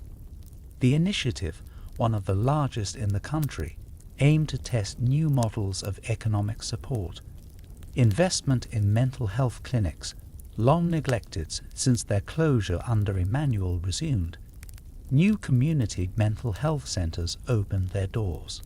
Cultural life rebounded as the pandemic eased. Lollapalooza returned to Grant Park. Neighborhood festivals, parades, and art shows came back with fresh energy. The South Side's cultural institutions, from the Stony Island Arts Bank to the Doozable Museum, received new funding and attention. A surge of public art addressed themes of justice, healing, and remembrance. In 2023, the city underwent another political transformation. Lightfoot lost her re-election bid in the first round of voting, a rare political outcome for an incumbent mayor. In her place rose Brandon Johnson, a former teacher, labor organizer, and Cook County commissioner backed by progressive unions and grassroots groups. Johnson's election signaled a pivot. His campaign emphasized investments in neighborhoods, public education, housing, and community-centered public safety. The race had been contentious, revealing deep divisions across race, class, and geography. But Johnson's victory represented a new chapter in Chicago politics, a mayor from the movement, not the machine. As Johnson took office, he inherited a city still dealing with entrenched problems. Affordable housing remained elusive. Tent encampments grew in viaducts and parks. The migrant crisis intensified as asylum seekers from Central and South America arrived in Chicago by the thousands, straining city shelters and services. The city's sanctuary status came under new scrutiny. Meanwhile, climate change brought its own warnings. Intense storms flooded neighborhoods, and extreme heat tested city infrastructure. The environmental justice movement, rooted in neighborhoods like Little Village and Owlchild Gardens, gained renewed urgency. Activists fought to shut down polluting industries near schools and homes. Solar programs, green infrastructure, and youth-led climate initiatives gained traction. Education remained a key front. Chicago prepared for a major shift in 2024, when voters will elect a school board for the first time, a long-demanded reform aimed at ending mayoral control. The CTU remained a political force, pushing for equity, resources, and wraparound services in public schools. Chicago's identity continued to evolve. It remained one of the most diverse cities in the country, with growing South Asian, African, and Arab diasporas. Language, food, and faiths mingled in neighborhoods across the map. New businesses emerged in South Shore, Albany Park, and Belmont Cragen. Mutual aid and local organizing filled gaps in public service. By mid-decade, debates over the city's future raged on. Would Chicago remain affordable? Could it address gun violence without falling back on punitive models? Would downtown recover fully, or would hybrid work permanently shift the city's center of gravity? Could the city sustain bold promises of environmental and racial justice? What was certain, Chicago had changed and was still changing. The skyline still reached upward, but more people were asking, who gets to rise with it? A city defined by its resilience, a city still forging itself through struggle, a city where history lives not in monuments, but in movement. Chicago now stands in the present tense. Its story isn't finished. Its future is being written in every ward, block, and voice. A city that has weathered fire, steel, flight, and fight. And still it rises. Still it dreams. Still it believes in tomorrow. As Chicago moves beyond the midpoint of the 2020s, it finds itself once again in a familiar posture, fighting to define its future. No longer just the city of broad shoulders, rail yards, and political machines, it now stands at the convergence of climate urgency, global urbanization, digital revolution, and community-led transformation. This chapter, an unfolding one, does not rest in the past, but peers steadily forward, shaped by both memory and momentum. The city's skyline continues to expand, not merely upward in steel and glass, but outward into neighborhoods long overlooked by the engines of capital. Economic development is increasingly shifting from centralized corporate corridors to community-focused initiatives. Incubators, co-ops, and green manufacturing hubs are sprouting in places like Englewood, Garfield Park, and Bronzeville, reclaiming space once abandoned. The spirit of mutual aid and self-determination, emboldened during the pandemic, now undergirds new models of local investment and resilience. At the policy level, Mayor Brandon Johnson's administration continues to face the monumental task of delivering on its ambitious promises, reimagining public safety, expanding affordable housing, and transforming how government interacts with its most vulnerable constituents. Participatory budgeting experiments are underway in several wards. Community commissions for public safety are reshaping oversight and accountability. Programs piloting non-police emergency response teams are being closely watched as potential national models. Meanwhile, the 2024 election of Chicago's first elected school board marks a seismic shift in education governance. For the first time in city history, parents, educators, and community members directly shape the direction of public education. The results are still in flux, but early signs point to a renewed emphasis on neighborhood schools, culturally relevant curricula, and holistic student well-being. The CTU remains a force, no longer just a labor union, but a civic institution advocating for a broader social justice vision. Climate change now permeates every sector. From flood-resistant infrastructure to decarbonization mandates for buildings, Chicago is adapting, unevenly but intentionally. Grassroots groups lead the way. Youth climate councils push city leaders for stronger emission standards. Rooftop solar proliferates in public buildings. The long-neglected industrial corridor along the Calumet River is being eyed as a potential site for an ecological restoration zone, even as debates continue over its future use. Public transit, long a linchpin of urban connectivity, is at a crossroads. Ridership on the CTA remains below pre-pandemic levels, challenged by remote work, safety concerns, and deferred maintenance. But innovation continues. Bus rapid transit routes are under development. Electrification of the fleet is underway. Advocates push for expanded service to transit deserts, particularly on the far south and southwest sides. Demographically, Chicago remains one of the most diverse cities in the country. Its immigrant communities continue to grow and evolve. African, Middle Eastern, and Southeast Asian neighborhoods contribute new sounds, traditions, and ideas. Language justice initiatives ensure access to city services in dozens of dialects. Cultural districts, from Devon Avenue to 18th Street, are not just celebrated, but actively protected against gentrification and displacement. Technology, too, is shaping the new urban experience. Smart city initiatives, AI-driven traffic systems, and predictive analytics in public health are being integrated cautiously, with activists urging safeguards on data privacy, surveillance, and equity.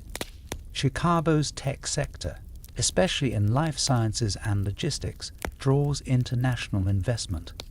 But the city's ethos remains skeptical of unchecked tech expansion. Civic tech collaboratives work to center people over profit. Culturally, the city pulses with Renaissance energy. Artists reclaim abandoned buildings as studios.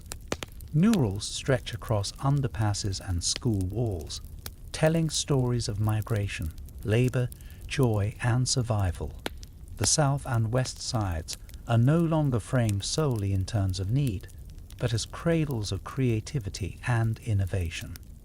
Music festivals, food markets, and literary salons thrive, not as novelties, but as vital signs of a city breathing in its full self. Still, challenges persist. Affordable housing remains a crisis. The migrant shelter system, strained by global instability, demands constant adaptation. Gun violence, though diminished from past peaks, continues to leave scars. Budgetary constraints test the city's social commitments, and the political coalitions that carried new leadership into office must now translate hope into durable systems. And yet, this is Chicago. It has burned and rebuilt. It has bulled and marched. It has lost and kept going. Each wave of transformation, from canals to steel mills, from public housing towers to smart tech grids, has asked the same question: who belongs in the future of this city? Today, more voices than ever are answering. They are not waiting for permission. They are not asking for legacy. They are writing it. From Little Village to Roseland, from Rogers Park to Auburn Gresham, the city hums with possibility. This is not a perfect Chicago, but it is a possible one. And in that possibility lies its strength, a strength drawn from its neighborhoods, from its people, from the unfinished, unyielding rhythm of a city still becoming. Chicago is more than a place. It is a rhythm, a dialect, a negotiation. It is steel and stone, soul and sweat, built not only by architects and aldermen, but by dockworkers, teachers, musicians, migrants, protesters, mothers, and youth who imagine more than what they inherited. In this chapter, the first reflective close to 2 centuries of modern growth, we do not chronicle events alone, but explore the deeper legacies that Chicago has etched into the American imagination and the global urban experience. First, Chicago's defining trait, reinvention. Few cities in the world have collapsed and re-emerged as many times in as many forms. Born from swampland, incinerated in the Great Fire of 1871, gutted by deindustrialization, scarred by segregation, it has always found new language for itself. It turned railways into arteries, stockyards into engines, waterways into stages. Its renaissance is not episodic but constant, each era layering atop another like sediment, never erasing but always evolving. This reinvention is not neutral. It has costs. The city's transformations, industrial, financial, digital, have often displaced those who built it. Redlining, restrictive covenants, school closures, and public housing demolitions left permanent wounds. But even there, Chicago taught the world how resistance lives. In Bronzeville ballrooms, Pilsen murals, Englewood gardens, and Albany Park block parties. The fight to stay, to belong, to shape the city from the bottom up has never ceased. Chicago's geography has shaped its spirit. A city bordered by water, cut by rail, and gridded by intent, it invites a certain realism. The prairie wind clears illusion. The winters test resolve. The lake reflects ambition. The grid teaches order, but the alley teaches improvisation. From its physical form came a culture of working things out, not cleanly, not without friction, but with a stubbornness that has become trademark. Politically, Chicago has been paradoxical. It birthed both machine rule and insurgent reform. Its aldermanic wards are battlegrounds for hyperlocal loyalty, yet it has also elevated figures of national and global consequence, from Carl Sandburg to Harold Washington, from Jane Addams to Barack Obama. The city's politics, like its neighborhoods, are built from the ground up. Whether in the rhythm of precinct organizing or the roar of a march down Michigan Avenue, Chicago insists that power be challenged even when it claims to represent the people. Culturally, Chicago has always punched above its weight. It gave the world jazz that swayed from South Side parlors, blues that rolled from Maxwell Street, house beats that pulsed from West Side warehouses. Its writers, from Gwendolyn Brooks to Nelson Algren, painted portraits not of skyscrapers but of stoops, not of ideals but of the people in their defiance and dignity. Its food scene, from the immigrant tables of Devon Avenue to the backyard grills of Little Village, is not a trend but a testament. Chicago also teaches about contradiction. It is a city where billionaires live blocks from the poorest census tracts in the country, where private universities flourish beside shuttered public schools, where innovation meets inequality in every ZAB code. Yet in every contradiction lies potential for reckoning, for restructuring, for reclaiming the commons as truly common. And Chicago is not a finished project. That is its greatest truth. Every new era carries a lesson. Every struggle leaves a blueprint. As cities across the world grapple with climate change, migration, automation, and rising authoritarianism, they will look to places like Chicago, not for answers, but for endurance, for how a city survives contradiction. for how it negotiates identity across generations, for how it makes space, literally and figuratively, for the next voice. The skyline will continue to evolve. The walls will redraw. The trains will run late and loud. But the story of Chicago, its deepest story, is not in its institutions. It's in its people. The grandmothers who keep the block clean, the kids who freestyle on street corners, the organizers who knock doors through snow, the neighbors who hold vigils, who build gardens, who leave porch lights on. They are the city. They are the movement. They are the authors of what comes next. So this chapter, like the city itself, remains open. Chicago is still becoming, and we are still learning how to read its heart. Chicago has always been a city that defies simplicity. It is the urban paradox made visible, the grand experiment built atop the prairie, carved from a marsh, fueled by trade, sweat, invention, and fire. In this chapter, we stand not only at the culmination of centuries of growth, struggle, and transformation, but at the edge of an enduring legacy. Here, we trace the threads that connect Chicago's past to its place in the global urban narrative. From the beginning, Chicago's geography made it destined for significance. Positioned at the meeting point of the Great Lakes and the Mississippi River Basin, the city became a literal and figurative crossroads between coasts, economies, and cultures. The engineering of the Illinois and Michigan Canal in the 1840s, and later the reversal of the Chicago River, was not just a feat of ingenuity. It was a declaration of purpose. The city would connect. The city would endure. In the 19th century, it became America's beating heart of commerce and industry. The railroads made Chicago central. The stockyards, lumber yards, and grain elevators made it indispensable. It became the city where the industrial age met its fullest expression. In the slaughterhouses, steel mills, and warehouses that defined the working class experience, the city's modern DNA was encoded in the hum of machinery and the rhythm of labor. And yet, for all its industrial glory, Chicago was also a city of ideas. It birthed the skyscraper, revolutionized architecture, and produced some of the most influential urban thinkers of the 20th century. From Louis Sullivan and Daniel Burnham to Jane Addams and Saul Alinsky, it shaped how cities think of themselves.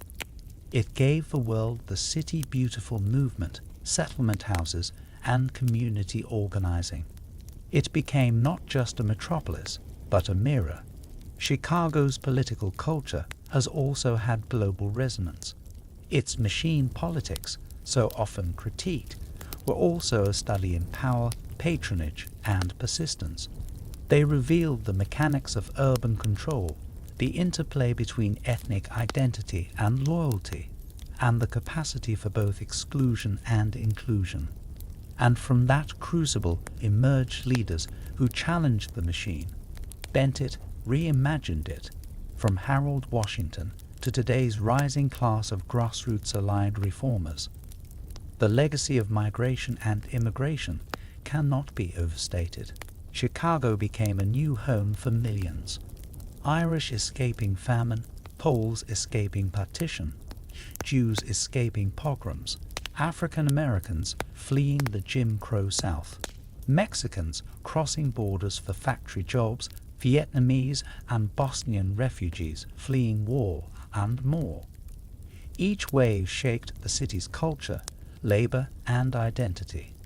Chicago became a mosaic, not just of languages and cuisines, but of survival strategies and community resilience. Its labor history remains a global symbol. The Haymarket Affair of 1886 is commemorated around the world every May 1st as International Workers' Day. The Pullman strike of 1894 changed the way America views labor rights and federal authority. The Teamsters, steelworkers, meat packers all left their imprint. The idea of the city as a site of struggle, solidarity, and transformation was forged in Chicago's streets, picket lines, and union halls. Its racial history is one of trauma and triumph.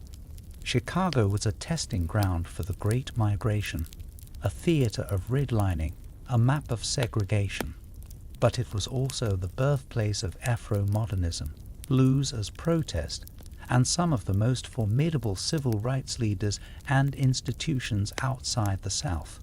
The legacy of figures like Ida B. Wells, Gwendolyn Brooks, and Harold Washington continues to animate battles over education, housing, and justice. Chicago's intellectual and artistic legacy has spread across disciplines and continents. The University of Chicago shaped modern economics, sociology, and law. The Art Institute helped canonize Impressionism in America. The city gave the world the Chicago blues, house music, gospel, and drill. Its theaters, from storefront stages to the Steppenwolf, reshaped American drama. Its comedy incubated Saturday Night Live. Its writers, from Sandra Cisneros to Stuart Dybek, made the local global. In the realm of urban planning, Chicago has been both inspiration and warning. Its Burnham Plan became a model for ordered urban design. Its public housing became a cautionary tale. Its expressways divided neighborhoods. Its school system reflected both innovation and inequality. Each triumph, each mistake, each pivot has contributed to the world's understanding of how cities function and who they serve. In climate, it now finds itself again at the forefront. As a freshwater capital in a warming world, Chicago holds a resource more valuable than steel or stockyards. Its lake, its weather, its sustainability policies may come to define how cities survive. It is replanting, rethinking, rerouting, climate corridors, green roofs, and regional planning point toward a future of adaptation. So what is Chicago's legacy? It is a city that has taught the world about urban power, possibility, and pain. A city that has never stopped building, even when torn down. A city that has never stopped arguing, even when unified. A city that has never stopped imagining, even when hemmed in. It is not perfect, but it is formative. And its story is not singular. It is the story of many cities told loudly. It is the story of people gathering, struggling, dreaming. It is the human story, urbanized. From lake to labor hall, from alley to auditorium, Chicago's greatest legacy may be this: that it insists the city is not a place you inherit. It is a place you shape, and shape again, and again, until it becomes, if not perfect, then yours. And if the world continues to look towards cities for what comes next, then Chicago, scared and stunning, will still be there, teaching, building, becoming. The history of Chicago is not just a sequence of events. It is an echo chamber of voices, a street-level archive carved into brick walls and passed hand to hand through time. To understand the fullness of this city, one must move beyond the headlines and the skylines, past the mayoral offices and corporate towers, and listen to the people who lived it, shaped it, resisted it, rebuilt it. This chapter is a tribute not to official records, but to the unofficial historians of Chicago, the storytellers, muralists, oral historians, librarians, archivists, dryouts, barbershop philosophers, and block historians who know that the city's soul is told best in detail. In the corner store that stayed open after the riots, the public school teacher who fed hungry students, the uncle who taught chess on the steps, the DJ who gave teens sanctuary in sound. From the tenements of Maxwell Street to the towers of Cabrini Green, from the church basements of Englewood to the storefront mosques of Albany Park, stories circulate like wind, familiar, grounded, urgent. They remind us that memory in this city is not passive, it's active. It's an inheritance and a toolkit.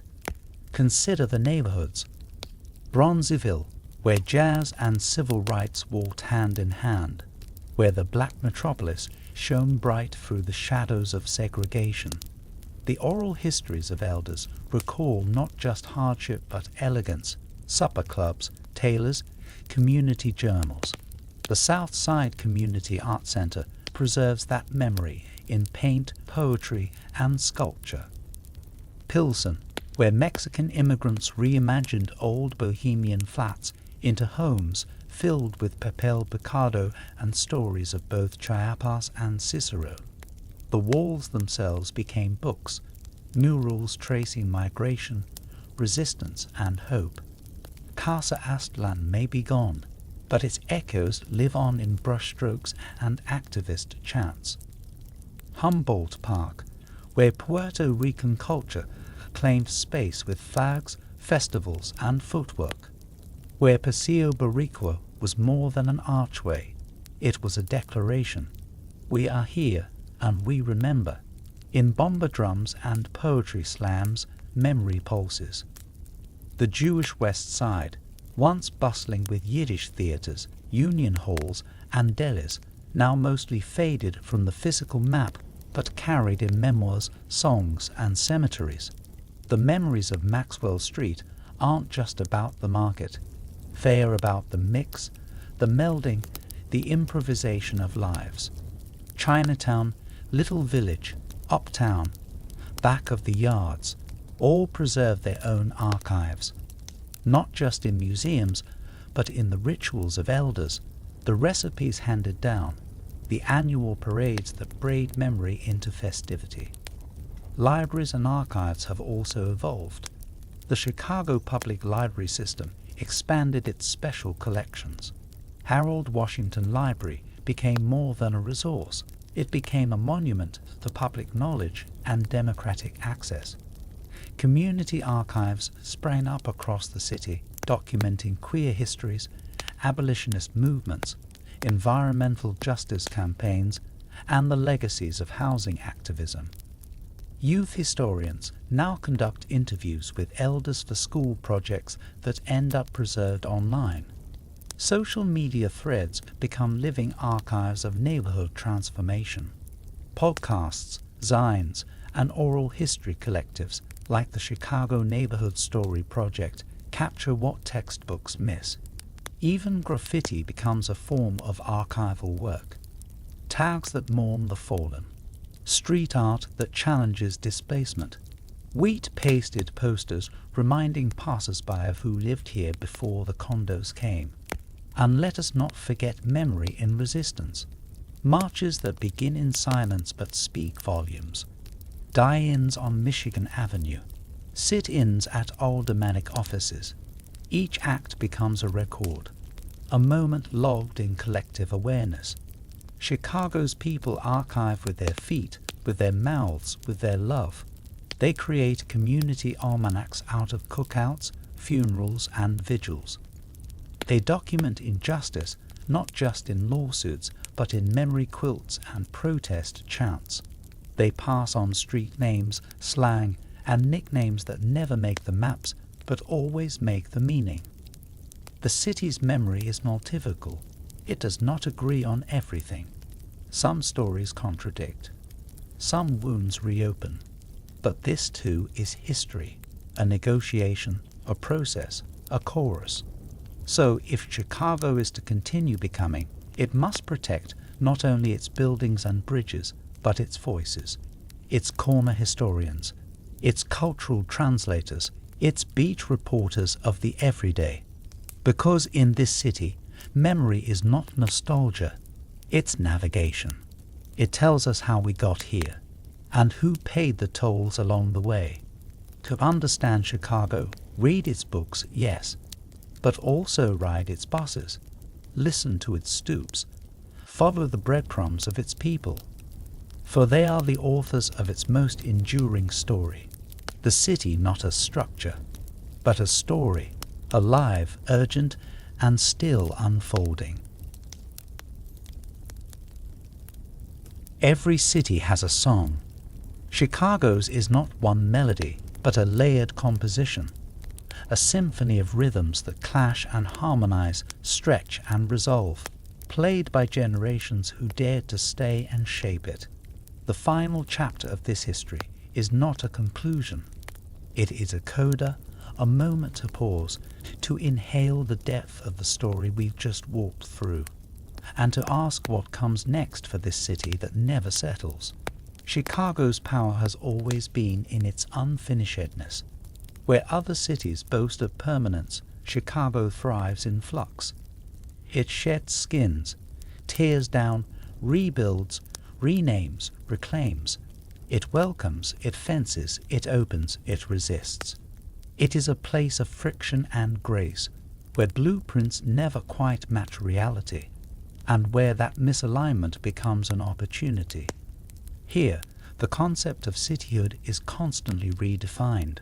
From the original marshland villages of the Potawatomi to the steel towers of the Loop, from the Great Migration to the sanctuary movements of the 21st century, Chicago is both fixed in place and free in meaning.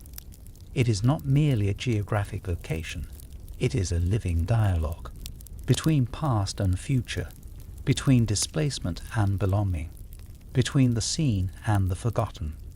Its future, then, is not predetermined by policy or market alone. It is shaped by imagination, by the young people growing up in schools with too few resources but abundant creativity, by the organizers who see vacant lots as possibilities, by the elders whose stories refuse to die, and by those who come to Chicago not for its skyline, but for its soul. As of now, the city is grappling with layered crises: housing insecurity, climate volatility, racial and economic injustice, violence, and the need to reimagine governance itself. But it is also teeming with experiments: housing cooperatives, mutual aid networks, community gardens, restorative justice hubs, and alternative public safety models. This is where Chicago's next movements begin. In Bronzeville's incubators, in Lawndale's youth councils, in Back of the Yard's food sovereignty initiatives, in Rogers Park's language access collectives, in Little Village's environmental justice marches. These are not side stories. They are the city. And the people writing them are not waiting for permission. They are building micro-infrastructures of care, of solidarity, of visibility. They are naming the gaps the system created and weaving bridges across them. These networks are not always neat. They are messy, fierce, and rooted, but they are real. Chicago's unfinished symphony is its invitation to participate, to co-compose. It calls to the educator designing curriculum with local history at its heart, to the journalist centering voices at the margins, to the artist whose murals double as archives, to the engineer building flood-resilient infrastructure not just for the lakefront, but for Englewood, to the older person willing to listen rather than speak, and to you, reader, listener, walker of these streets, because the story of Chicago is not written in past tense. It is active voice, present tense, future perfect. It is the rhythm of footsteps on an old bridge, the hum of trains carrying stories from the south side to the north, the breath of someone pausing before they speak truth in a room not built for them. It is a grandmother planting collards in a reclaimed lot, a teenager sketching the skyline as it might be, not as it is, a librarian saving the flyers from last week's protest for tomorrow's archive. Chicago endures because it listens. It grows because it remembers. It matters because it makes space for contradiction, for revision, for reimagination. This is the unfinished symphony, not just of what was, but of what might still be. And as long as the city breathes, as long as there are hands shaping it, voices naming it, hearts loving it, the music will never stop.